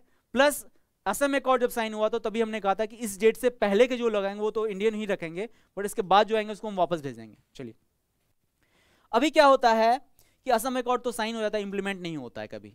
नहीं क्यों होता है? Let us try to understand the politics behind it. Fine, politics क्या है? ये बहुत खराब चीज होती है। पॉलिटिक्स ऐसे क्या हो गया, बहुत इंटरेस्टिंग भी है, it is controversial as well, but मैं डिस्कस कर लेता हूँ because it is very important to understand as well. अभी क्या होता है कि देखिए, दो चीजें हैं। असम आप कभी जाइए तो आप गांधी जी का कभी पढ़िएगा, असम का पॉपुलेशन इज क्वाइट स्पैस, कम पॉपुलेशन, बहुत कम पॉपुलेशन वाला है, और उनका लैंड बहुत बड़ा है, उनका ज्योग्राफिकल टेरिटरी बहुत बड़ा है, पॉपुलेशन बहुत कम है। फाइन, तो अब क्या होता है कि फॉर एग्जांपल असम में टोटल लेट अस सपोज 100 लोग रह रहे हैं। फाइन, 100 लोग रह रहे हैं, इमेजिनरी सिचुएशन, ये पूरा का पूरा असम है, खुशी खुशी रह रहे हैं, कोई ऐसे बना दिया हमने। फाइन, अभी क्या होता है कि 100 लोग रह रहे हैं और लेट अस सपोज और कुछ लोग आ जाते हैं, कहाँ से? बांग्लादेश से 30 लोग आ जाते हैं, ज़्यादा तो नहीं आएंगे, 30 लोग आ जाएंगे, तो total population of Assam will become 130। चलिए, अच्छा, आप लोगों ने जब आधार कार्ड हुआ था तो कितने लोगों ने शुरुआती 4-5 दिनों में ही बनवा लिया था आधार कार्ड? वोटर आईडी किन किन के पास है? सबके पास है। आप दोनों जो है, आप लोगों के पास नहीं है, आपके पास नहीं है, नहीं है, लेकिन आप इंडिया के ही हैं ना, फाइन। क्योंकि आपके पास इसलिए नहीं है क्योंकि आपने कभी इंटरेस्ट ही नहीं लिया इन चीज़ों में, fine, because you are very secured, क्योंकि आपको पता है यार मेरा तो यही है, मेरे पापा भी यही हैं, मम्मी भी यही हैं, घर भी यहाँ सब कुछ है, तो आपने कभी बनवाया नहीं, इट्स वेरी नेचुरल। लेकिन ऐसे लोग जिनको इनसिक्योरिटी, वो सबसे पहले ये काम करवाएंगे, सबसे पहले काम, वेरी नेचुरल है। सो क्या हुआ कि इन 100 लोगों ने में तो आधार कार्ड और वोटर कार्ड बनाया नहीं, लेकिन ये 30 जो लोग थे सबके पास वोटर आईडी कार्ड हो गया। इनको कौन फैसिलिटेट कर रहा है? तो उस टाइम की जो गवर्नमेंट थी, वो क्यों गवर्नमेंट फैसिलिटेट कर रही है कि इनको यदि वोटर कार्ड बनाएंगे, वो वोट किसको देंगे? उसी पार्टी को देंगे। मैं पार्टी का नाम नहीं लूंगा, फाइन फाइन, मैं पार्टी का नाम नहीं लूंगा, बट वो सारा कवर लॉयलिस्ट कौन हो जाएगा? 80s 1985 के आसपास, फाइन, तो मैं पार्टी का नाम ले लूंगा because again can become controversial. तो इन सारों ने क्या किया, इन 30 को सबको सबको वोटर आईडी दिला दिया, राशन दिलवाना शुरू कर दिया, फैसिलिटीज देनी शुरू कर दी, फाइन। तो यदि ये सब करवा देंगे तो ये सबका सब वोट किसको जाएगा? उसी पार्टी को जाएगा। प्लस इसमें से 100 में लेट अस सपोज सिर्फ 80 लोगों के पास क्या है? वोटर आईडी का। इसमें भी डिवीजन होगा, कोई पार्टी एक्स को देगी, कोई पार्टी वाई को देगी, कोई पार्टी जेड को देगी, तो इसमें ऑलरेडी डिवीजन है, फाइन। और ये यूनाइटेड है, तो कौन पार्टी में आएगी? हमेशा इसको सपोर्ट करने वाले आई, फाइन। तो इसके कारण क्या हुआ ना, ये काफी कॉम्प्लेक्स इश्यू हो गया और ये कभी सॉल्व नहीं होने वाला, क्योंकि सबको तो यही चाहिए ना, अल्टीमेट इज द पावर। और ये एनआरसी का मेन मुद्दा हो गया है। बहुत कॉम्प्लिकेटेड चीजें आपने पढ़ी होगी, बट ये चीज समझने के लिए ये समझना चाहिए कि कैसे जेनेसिस हुआ। एनआरसी यहीं से शुरू होता है, फाइन। अभी क्या होता है कि अब लोगों में अवेयरनेस होनी शुरू हो जाती है, आंसू बनती है, उसके बाद काफी लड़ाई वड़ाई भी, तो you will see lot of the bloody clashes between the Bangladeshi looking people, that is Muslims, and the local largely Hindu थे, ये लोग लार्जली मुस्लिम, तो लड़ाई होगी और नेचुरल भी है ये, fine, because there is a competition for the resources and everyone is looking for the resources only. जगह इंक्रोच कर ली, ये कर लिया, वो कर लिया, तो इसके कारण यहाँ पे एनआरसी का आना शुरू हो जाता है, fine, that is the original issue. तो अब क्या कर रही है अभी की गवर्नमेंट? क्या कर रही है अभी की गवर्नमेंट? थोड़ा सा ये भी समझ लेते हैं, वो दूसरी गवर्नमेंट ने नहीं कहा था। अभी की गवर्नमेंट क्या कर रही है कि यदि इसको कट मार दिया जाए तो खत्म, इसमें तो साथ हैं ही बहुत सारे लोग, बिकॉज पोलराइजेशन है। सो कौन जीतेगी यहाँ पे? फाइन, इनका ये, तो एनआरसी कुछ भी नहीं है, it's political gimmick, it will never resolve. नहीं भी रिजॉल्व इसलिए भी होगा, लेट अस सपोज हो भी गया रिजॉल्व, आपने सबको हटा भी दिया जो इलीगल इमिग्रेंट है, कहां जाएंगे वो? कहां, कौन से स्टेट? जहां से आए, कहां से आए? बांग्लादेश। इनको क्यों एक्सेप्ट करेगी? करेगी नहीं, उनको ऑलरेडी रिसोर्स कंच है। बांग्लादेश ने कहा हम लोग करेंगे ना, उनकी कोई पॉलिसी नहीं है, वो मानते नहीं कि वो लोग इंडिया, ये लोग बांग्लादेश से भाग के आए हैं। उनका कहना है कि इंडिया के ही लोग हैं, क्योंकि सब कुछ तो मतलब सर्टिफिकेट तो, आधार है, वोटर है, सब कुछ तो आपके पास है। ये कभी एक्सेप्ट नहीं करेंगे, कहाँ जाएंगे ये? रोहिंग्या की तरह नहीं जाएंगे, क्योंकि इंडिया की इमेज खराब हो जाएगी। ना ये कभी जाने वाले हैं, ना कभी कुछ होने वाला है, लेकिन पार्टी पार्टी पावर में रहेगी, जो भी ऐसा काम करेगी, जो इनको ल्यूर करेगी वो रहेगी, जो उनको ल्यूर करेगी वो रहेगी। डिपेंड करता है कौन किसके सामने टर्न होता है, fine. NRC is nothing but is a political gimmick, I am sorry to say it, but it is political gimmick. कुछ नहीं होने वाला, क्योंकि है ही नहीं। कहाँ जाएंगे ये लोग? बांग्लादेश एक्सेप्ट करने लगी तो बांग्लादेश के साथ रिलेशन खराब हो जाएंगे, हमारे यहाँ टेररिज्म बढ़ जाएगा। हमारे जो हमने देखे कौन कौन से स्टेट, और नामामी यही था, नहीं एएमपीएम, फाइन, टाइम एएमपीएम, तो इतने सारे स्टेट, 6 स्टेट हमारे डिस्टर्ब हो जाएंगे, हमारे यहाँ इंटरनल सिक्योरिटी इश्यूज हो जाएंगी। प्लस हमने प्रोटेस्ट तो देख लिया एनआरसी का, fine, because it's not practicable. झूठ मूठ के गड़े मुर्दे उखाड़ के लोगों ने काम करना शुरू कर दिया, ना पीछे कभी अच्छा हुआ है ना भी अच्छा हो रहा है, because there is no way out. आपको अडॉप्ट करना पड़ेगा, इनको मानना पड़ेगा और कर लीजिए, that is the way out. उसके अलावा कोई वे आउट नहीं, कहाँ भगाएंगे इसको? ऑब्वियस सी बात है, 1985 में कौन थी? ठीक है ना, तो ऑब्वियस बात है, क्योंकि उनको वोट मिल रहा है ना।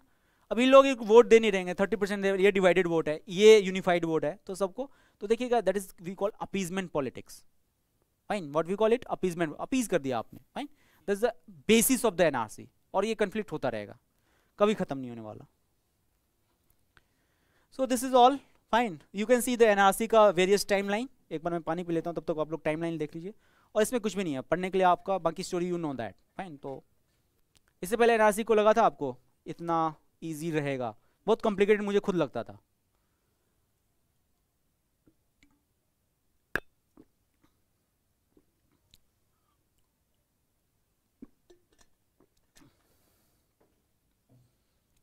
ऑनलाइन कुछ क्वेरी है तो मैं देख लूँ। पिंकी आपको गुड आफ्टरनून, और जयवीर जी आपको भी गुड आफ्टरनून। ठीक है,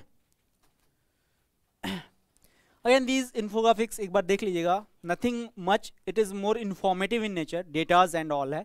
अब थोड़ी पुरानी इश्यूज हो गई हैं, but this will keep on revolving, कहीं ना कहीं आता रहेगा ये, तो एक बार देख लेना। Otherwise this is nothing like, और इसको रिजॉल्व करने के लिए फॉरेन ट्रिब्यूनल एंड ऑल है, but the end of the game day में यही होता है कि बांग्लादेशी एक्सेप्ट करेंगे नहीं, कहाँ भागेंगे, भगाएंगे इंडिया वाले, कहीं नहीं भगा सकते, आप भगा ही नहीं सकते।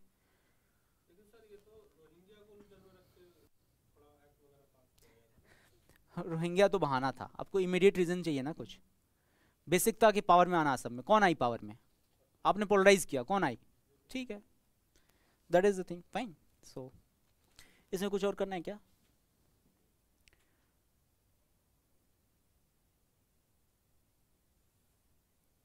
Largely these are data, fine. उस टाइम रिलेवेंट होता तो मैं बहुत अच्छे से पढ़ाता हूँ, अब डेटाज उतने इंपॉर्टेंट नहीं, क्योंकि you should be knowing the larger picture, datas will keep on changing, कोई ज़्यादा दिक्कत है नहीं इसमें।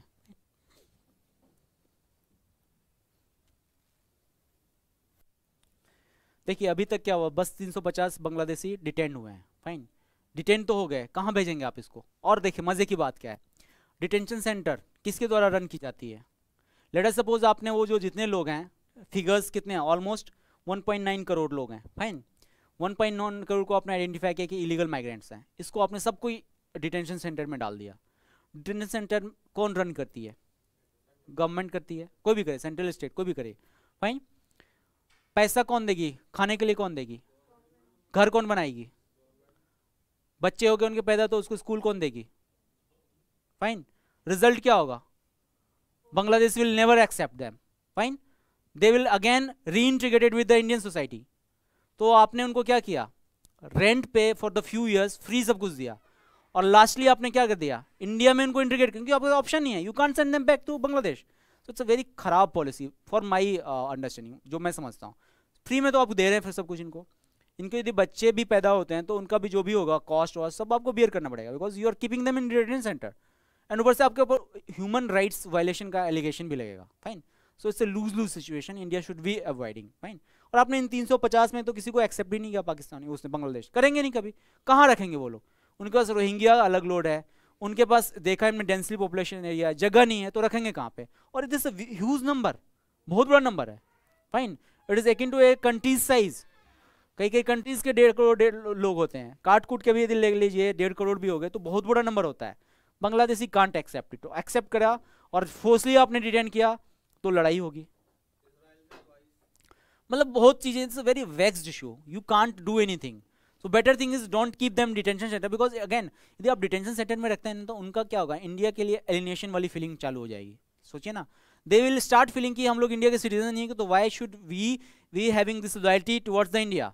और उसको पाकिस्तान कहीं ना कहीं क्या करे, ल्यूर करेगा, या फिर रेडिकल इस्लामिस्ट उसको ल्यूर करेंगे, देन आपके ऊपर क्या होगा, इंटरनल सिक्योरिटीज इश्यूज होने शुरू हो जाएंगे, बॉम्ब ब्लास्ट होना शुरू हो जाएगा, राइट्स होने शुरू हो जाएंगे। सो it's a very vexed issue, India should, government should have a very, क्या कहते हैं ना, मैच्योर, थोड़ा सा कहीं ना कहीं पॉलिटिकल चक्कर में कहीं ना कहीं इन्होंने बर्बाद कर दिया बहुत सारा चीज़, फाइन। अगेन फिर लॉजिक तो दे देंगे, ये बहुत सारे लॉजिक देंगे, ये नहीं है वो, लेकिन ultimately it's more about the politics other than anything else, fine.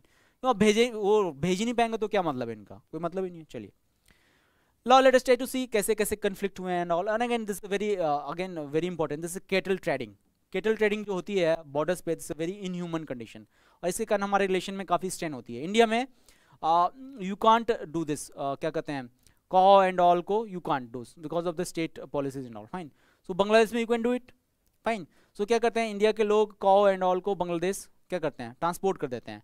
Transport normally कर नहीं पाते तो क्या करते हैं, क्योंकि हमने देखा बार्बिंग है, तस्करी करेंगे, और बहुत इनह्यूमन कंडीशन होता है। इनको क्या करते हैं, डंडे वंडे से इस ऊपर रखते हैं, उधर से फेंक देते हैं, फेंकते हैं, आपने बहुत सारी वीडियोस देखी।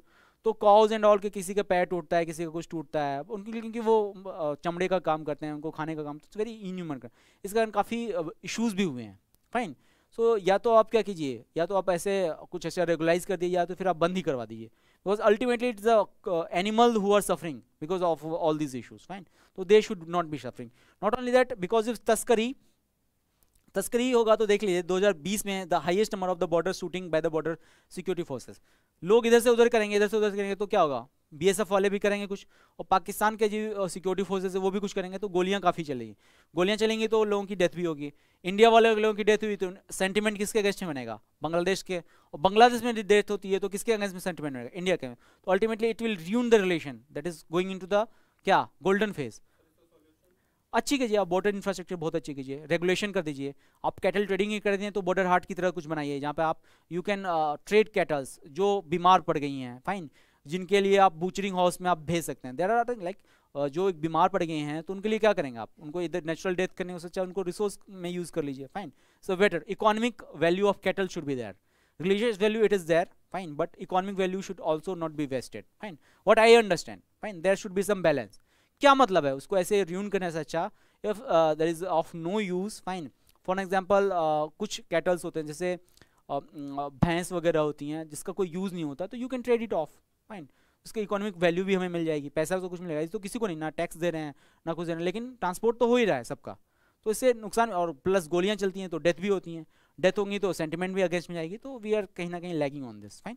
और interestingly India is making a big barbed border with Bangladesh, but historical जो हिस्ट्री कहती है कि ये बार्ब्ड बॉर्डर्स कभी काम नहीं आती हैं, because it is very porous, काट के आ जाते हैं वो लोग, फाइन। इंफ्रास्ट्रक्चर अच्छा, जो बार्बिंग हो रही है वो सिर्फ इंडिया की तरफ से हो रही है, पैसा इंडिया वाले लगा रहे हैं, बांग्लादेश कहते हैं हम तो भूखे नंगे हैं, हम नहीं कर सकते, आपको करना है कीजिए, हमको कोई दिक्कत नहीं है। इंडिया वाले अपने खर्चे पे कर रहे हैं, plus it is not effective as well, effective भी नहीं है, खर्चा भी करें, तो कहीं ना कहीं हमें क्या करना, रेगुलेशन बढ़ाना पड़ेगा, सिक्योरिटी एजेंसीज को कहीं ना कहीं वहाँ मोबिलाइज करना होगा, दैट इज द सोल्यूशन, और कोई सोल्यूशन नहीं है। प्लीज आप ट्रेडिंग वगैरह शुरू कर दिए, that is also one of the relation, fine. चलिए जो आपको समझाया उसमें यही कंटेंट है, that is nothing else, fine. Bangladesh largely silent है, जैसे हमने कहा, गौहर रिजवी ने कहा it's India's internal matter, internal कहेंगे तो कभी सिचुएशन टेंस नहीं होगी हमारे उनके साथ, फाइन, नहीं होगी तो सब चीज़ें अच्छी रहेंगी। नाउ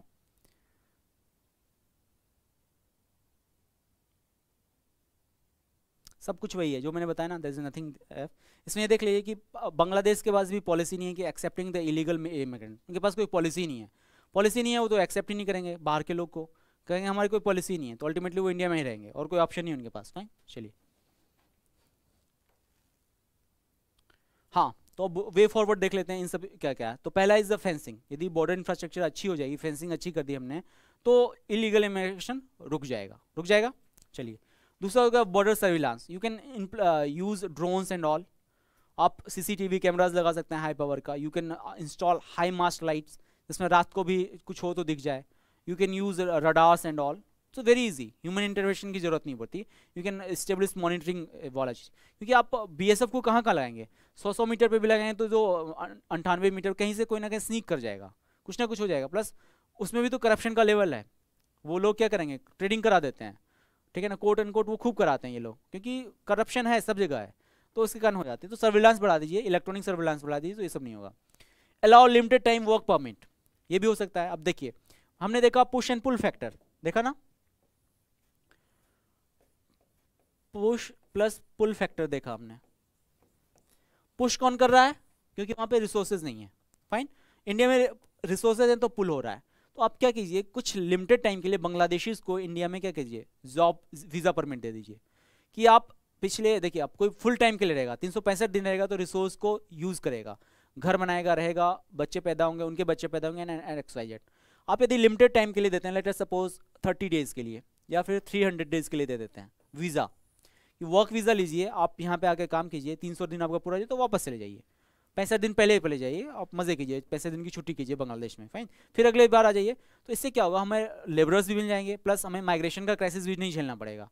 और बीजिंग में यही होता है, पता है, बीजिंग में जैसे दिल्ली में आप कोई भी आ सकता है या मुंबई में कोई भी आ सकता है, बीजिंग में आप नहीं जा सकते, बीजिंग में जाने के लिए आपको परमिट लगता है, दे अलाउ यू फाइल 5 महीने का परमिट, 3 महीने का परमिट, 3 महीने का परमिट लिए बीजिंग से आप चले जाइए, आपको गवर्नमेंट बना के देती है हॉस्टल्स, आप वहाँ पे रहिए, खाइए पीजिए, काम कीजिए, वापस आइए, पैसे कमाइए, वापस चले जाइए, बीजिंग में रहने की जगह ही नहीं है।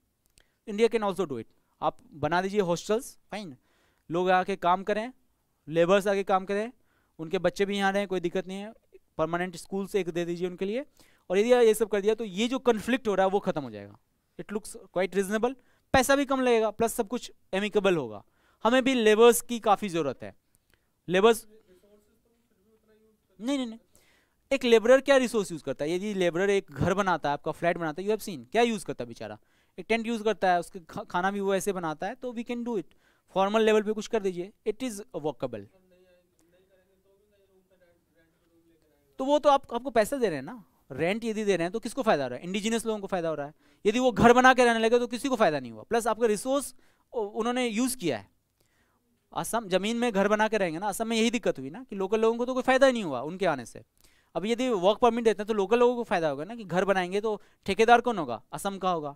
घर कहाँ बनेगा? असम में रहेगा. रहेंगे कौन? असमीज. ये लोग बस काम करके चले जाएंगे. और इनको भी तो यही चाहिए ना. वो आए क्यों थे India? Because of the pull factor. और यहीं पे आकर रह गए बिकॉज ऑफ पुल फैक्टर. अभी घर छोड़ के क्यों आ रहे हैं? इतनी इश्यूज हो रही हैं. उनको माइग्रेंट्स बोला जाए, उनको इलीगल आतंकवादी बोला है. कोई अच्छा लगता है क्या? वो भी कहेंगे ठीक है चले जाते हैं हम लोग, काम करके चले जाएंगे. तो this can be a solution for the immigration crisis with the fine. Again we can open more border hearts. जैसे मैंने कहा कैटल ट्रेडिंग हो रही है, तो इसकी जगह आप ऐसे हार्ट्स खोल लीजिए. शॉप्स हैं, चावल एक्सचेंज करना है तो you can do it. It's beneficial. हमने देखा त्रिपुरा में भी हो रहा है, बंगाल में हो रहा है, तो we can do it. Fine. Again maturity in handling illegal migration while balancing security issues. We should have a balance approach. हम लोग उनको टर्माइट्स भी नहीं करना चाहिए. Political parties, few political person called Bangladesh termites का दिमाग की तरह आते हैं इंडिया में, चाट के चले जाते हैं. तो इसका निगेटिव रिएक्शन कहाँ बनेगा? बांग्लादेश में बनेगा कि हमको दिमाग कहा गया. और सिक्योरिटी इश्यूज को भी कहने का नहीं, क्योंकि आप यदि इरेगुलेटेड माइग्रेशन क्राइसिस होगा तो हमारे यहाँ सिक्योरिटी इंप्लीकेशंस भी होंगे. बॉम्ब ब्लास्ट हो सकते हैं, कुछ भी हो सकता है. We have seen it. Fine. तो कहीं ना कहीं हमें एक बैलेंस करके चलना पड़ेगा, तभी इसका सॉल्यूशन हो सकता है. ठीक है, चलिए अभी नेक्स्ट कर लेते हैं तीसरा, then we will submit up. चलिए. हाँ, तो इसमें दो है. तो इसमें दो इश्यूज हैं. हमने देखा कि देयर आर एटलीस्ट 55 रिवर्स जो ट्रांसबाउंड्री हैं. ट्रांसबाउंड्री रिवर्स मतलब इधर भी बाउंड्री है, उधर भी बाउंड्री है. इसमें से लार्जली देयर आर 2 जिसके ऊपर इश्यूज हैं. 2 तो नहीं, 3-4 और हैं, बट 2 हैं जो बहुत important. There is the Ganga और तीस्ता.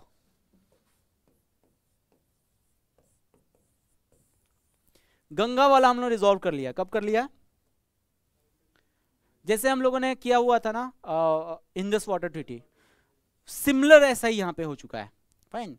इंडस वाटर तो फिर भी हम लोग खराब वाला किया था, यहाँ पे हम लोग ठीक ठाक कर लिया है और it's a very good relation. Fine. हमारा गंगा वाला सॉल्व है, सब खुश हैं, इसमें कोई दिक्कत नहीं है. तो इसको पढ़ने की जरूरत नहीं, बट मेंशन करने के लिए कर दीजिएगा कि we have solve this Ganga water dispute.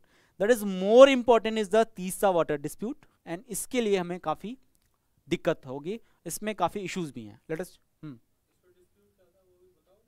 Ganga water sharing का था, परसेंटेज क्या था देख लीजिए आप. देखिए इसमें क्या था कि गंगा लार्जली इंडिया से आके बहती है, बांग्लादेश में जाती है, पद्मा बोलते हैं उसको शायद. फाइन. सो इसमें था कि हम लोग कहते थे कि हमें ज़्यादा मिलना चाहिए, उनको कहते थे उनको ज़्यादा मिलना चाहिए. फाइनली एक और हुआ 50-50 हमने कर लिया. तुम रखो 50%, 50% हम रखेंगे. हाइड्रोलॉजिकल डेटा एंड ऑल करके हमने दे दिया, तो 50-50 वाला रिलेशन है. तो इसमें किसी को नुकसान नहीं है.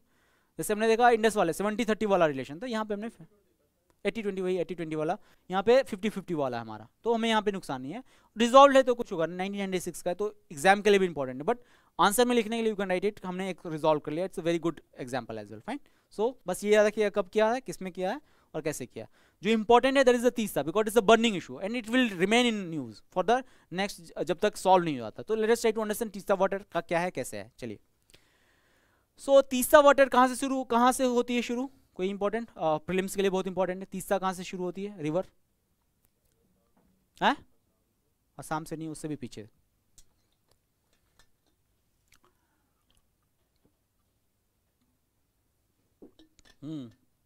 गूगल नहीं करना.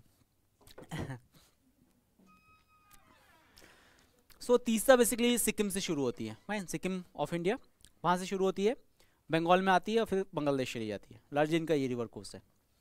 Now let us try to understand what is the importance, क्यों वो मांग रहे हैं तीसरा वाटर के ऊपर अपना अधिकार.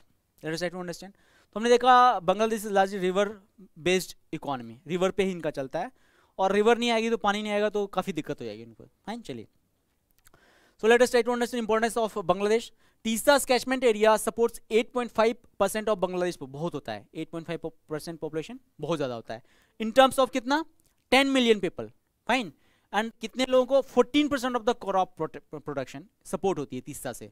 तो फिगर्स ये सजेस्ट करें ना कि इंपॉर्टेंट है ये, 8% ऑफ द पॉपुलेशन बहुत हो जाता है, बहुत हो जाता है। चलिए इतना होता है कि इस गवर्नमेंट को 37% ऑफ द वोट्स मिला है टोटल शेयर का, तो उन्होंने मेजोरिटी के साथ गवर्नमेंट बनाई है, तो 8% का आप देख लीजिए कि बहुत ज़्यादा इंपॉर्टेंट होता है, फाइन। चलिए फाओ की एक रिपोर्ट है, that is UN agency food and agriculture organization, कि ratio of Bangladesh external dependency for water is over 90%, because देखा कि most of the rivers Bangladesh की इंडिया से आके जाती हैं, थोड़ी बहुत भूटान से जाएंगी, थोड़ी बहुत इधर उधर से जाएंगी, बट 90% का डिपेंडेंसी है बाहर का। हाँ पहले करते थे, बता दूंगा तीसरा वाले में बता दूंगा कि कैसे कैसे होता है, तो आपको आइडिया मिल जाएगा, हाँ बता दूंगा उसका, ठीक है। And a fair amount that water comes through India, ठीक है ना, 90% डिपेंडेंसी है, बहुत ज़्यादा होती है, उसमें से फेयर अमाउंट इंडिया से, मानी कि लार्जली इंडिया से ही आती है। चलिए क्लेम क्या है, तो बांग्लादेश क्लेम करती है 50%, फाइन, और इंडिया क्या करती है 55%, तो मिसमैच कितने का है 5% का, तो यहाँ पे 50-50 वाला इशू होना चाहिए, फाइन। तो मिसमैच है 5% का, इसके लिए हमारा डिस्प्यूट है उसके साथ, फाइन। चलिए बट यहाँ पे कैच पॉइंट क्या है कि जो कैचमेंट एरिया है जहाँ पे स्प्रेड ऑफ रिवर होती है वो 83% इंडिया में लाई करती है, और रिमेनिंग 70% कहाँ बांग्लादेश लाई करती है। तो देखिए let us try to understand the figures. तो दो कंडीशन है, that is first India and that is the Bangladesh, fine. Demand कितना कर रही है,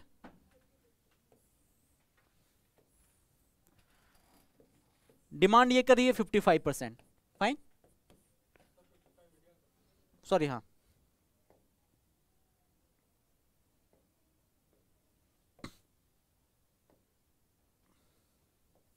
कर रही है, फाइन, बट कैचमेंट एरिया कितना है बस 17%, फाइन। तो नहीं लग रहा अपने भैया जी अपने औकात से ज्यादा तो नहीं कर रही है ये वाला आ रहा है ना रेशियो, फाइन। भाई आपके पास 17% ही कैचमेंट एरिया, आप मांग कितना ना है 50%, गलत है ये, फाइन, क्योंकि ऑलमोस्ट 83 कितना हो गया, रिमेनिंग 83 हुआ ना, इस हिसाब से इंडिया बहुत कम मांग रही है, that is the situation, fine. Situation है long, let us try to understand कि अपने औकात से ज़्यादा क्यों मांगना है, ये बाद में समझाऊंगा, now let us come to this, fine. तो मांग तो लिया उन्होंने, दिया क्या इंडिया ने, let us try to understand India ने क्या दिया, फाइन। सो जैसे ही बांग्लादेश का क्रिएशन हुआ, हमने क्या किया, हमें पता था ये सारे इश्यूज आएंगे, तो हमने बनाया क्या, ज्वाइंट रिवर कमीशन, जैसे इंडस वाटर कमीशन था ना, ऐसे हम लोग यहाँ पे बना दिया, that we call joint river commission. इसमें क्या हुआ कि हमने एब इनिशियो या फिर कहिए इंट्रीम एग्रीमेंट साइन किया। इंट्रीम होता है कि चलो अभी ऐसा करते हैं कि रेंट एग्रीमेंट देख लेते हैं, 8,000 दे देना, बाद में हम लोग इसको पेपर पे ले आएंगे, अभी पानी तो देना जरूरी है ना, तो उन्होंने कहा कि इंट्रीम एग्रीमेंट साइन कर लेते हैं। क्या था ये, या प्रिलिमिनरी एग्रीमेंट, तो इसमें negotiation have been on the since 1943 when a preliminary agreement had allocated 39% for India and 36% for the Bangladesh. कितना है ये एक्चुअल में, कितना है ये 30 इंडिया के लिए, इसको अलग पेपर से कर देता हूं, फाइन। ये इंट्रीमेंट एग्रीमेंट में मिला हुआ है, तो सेटिस्फेक्शन होगा क्या, इसको नहीं होगा क्योंकि मिसमैच है डिमांड और जो उनको मिला, तो इसलिए डिस्प्यूट है ये वाला। Now a lesser share of Bangladesh takes into account for ground water recharge. अब इंडिया का कहना था कि हम कम इसलिए दे रहे हैं क्योंकि आपने डैम बना के रखा है दो बांग्लादेश में, डैम बनाएंगे तो क्या होगा, स्टोरेज होगा, स्टोरेज होगा कहाँ से होगा, तो वाटर का ही तो स्टोरेज होगा, तो उन्होंने कहा इसलिए आपको थोड़ा सा कम दे रहे हैं। और बांग्लादेश ने भी कहा कि ठीक है हम अभी इंट्रीम एग्रीमेंट के लिए हम लोग साइन करते हैं, लेकिन उन्होंने डिमांड क्या रख रखा है, ज़्यादा रख रखा है, तो उसके ऊपर क्या होगा, कहीं ना कहीं इशू होते रहेगा।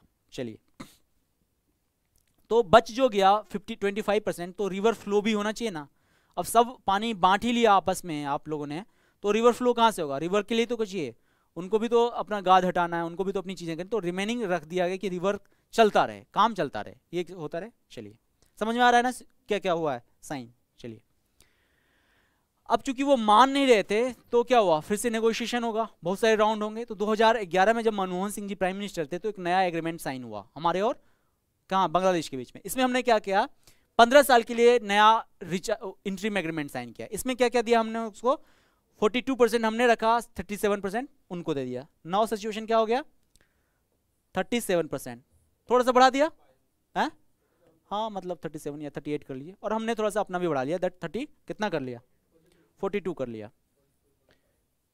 इसलिए कर लिया क्योंकि वाटर स्कार्स हो रहा है, तो हमने बढ़ा लिया, इसको बढ़ाएंगे नहीं तो इशू हो जाएगा, फाइन, तो इसको दे दिया। अगेन मिसमैच है। दूसरी क्या इशू हो गई, ये तो हमने इंटरिम साइन कर लिया था, फाइन, लेकिन आ गई कौन, ममता दीदी। ममता दीदी ने ऑब्जेक्शन कर दिया इसके ऊपर। ऑब्जेक्शन क्यों किया, let us try to understand.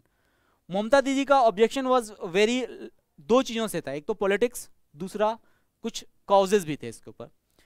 उस टाइम गवर्नमेंट में भी यही थी, ममता दीदी ही थी, यूपीए की गवर्नमेंट थी और ये भी साथ में थी। यदि ये plus water is A what state subject, fine, तो यदि स्टेट सब्जेक्ट है प्लस ये ऑब्जेक्ट करें तो कभी ये साइन होगा क्या, नहीं होगा, तो वो साइन नहीं हुआ।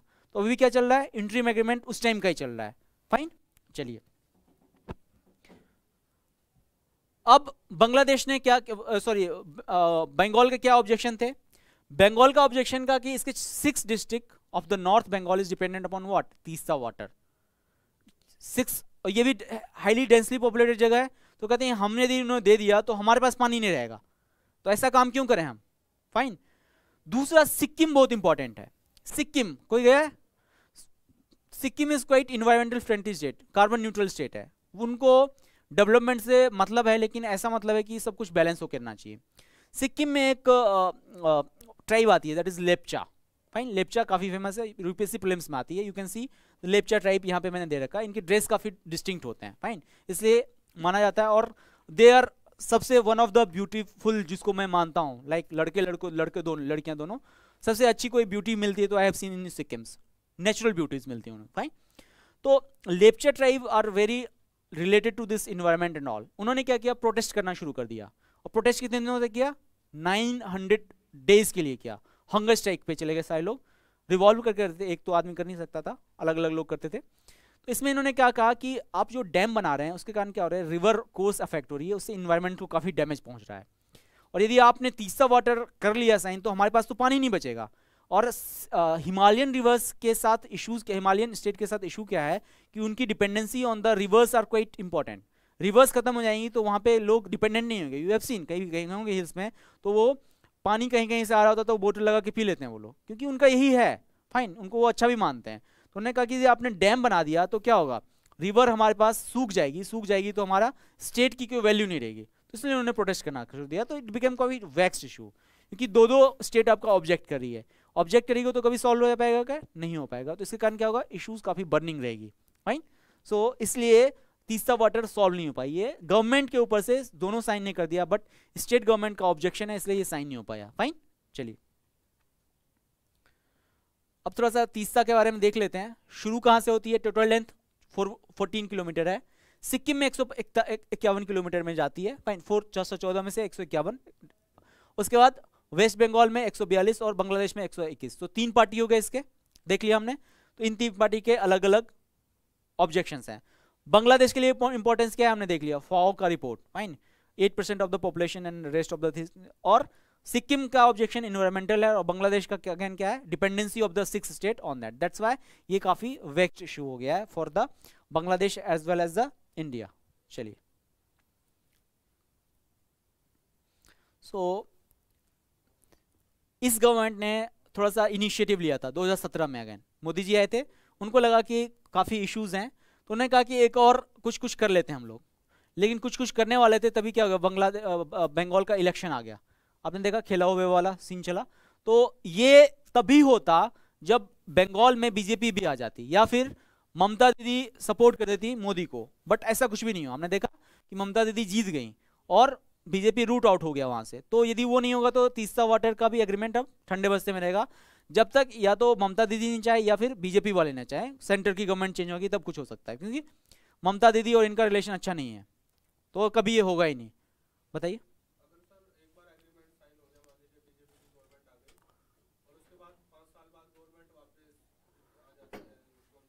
हाँ, इसमें 2 चीजें हैं। स्टेट गवर्नमेंट कभी नहीं कर सकती, क्योंकि इस टाइम साइन जब होगा तो स्टेट गवर्नमेंट भी करेगी, फाइन। दूसरी चीज ये है कि यदि पॉलिटिकल सिचुएशन क्रिएट हो गया तो they can lead A protest, उसमें वो लोग कर सकते हैं, तो सिचुएशन पे डिपेंड करेगा। बट मुझे जहाँ तक लग रहा है कि दोनों में से कोई सिचुएशन नहीं होगा। बंगाल में ममता दीदी अभी नेक्स्ट 5 साल रहेंगी और वी आर नॉट श्योर कि बीजेपी रहेगी कि नहीं रहेगी। फाइन, इट कैन चेंज और it can be in the power. तो तीसरा वाला लटकता रहेगा मामला। यदि लटकता रहेगा तो रिलेशन खराब हो जाएंगे। तो मोदी जी कुछ ना कुछ बोलेंगे। मोदी जी ने क्या कहा कि reverse should nurture the India Bangladesh relationship and not become a source of Discord. क्योंकि टाइम, अच्छा वी आर एक्सीडिंग, बस ओके थोड़ा मैं माहौल में रह गया, कोई बात नहीं, खत्म ही हो गया। That is the way forward. Fine, so ये खत्म हो गया। वे फॉरवर्ड में यू कैन राइट और we will discuss some other day. Summary आप लोग पढ़ लेना, that is all on the thing and Bangladesh is done.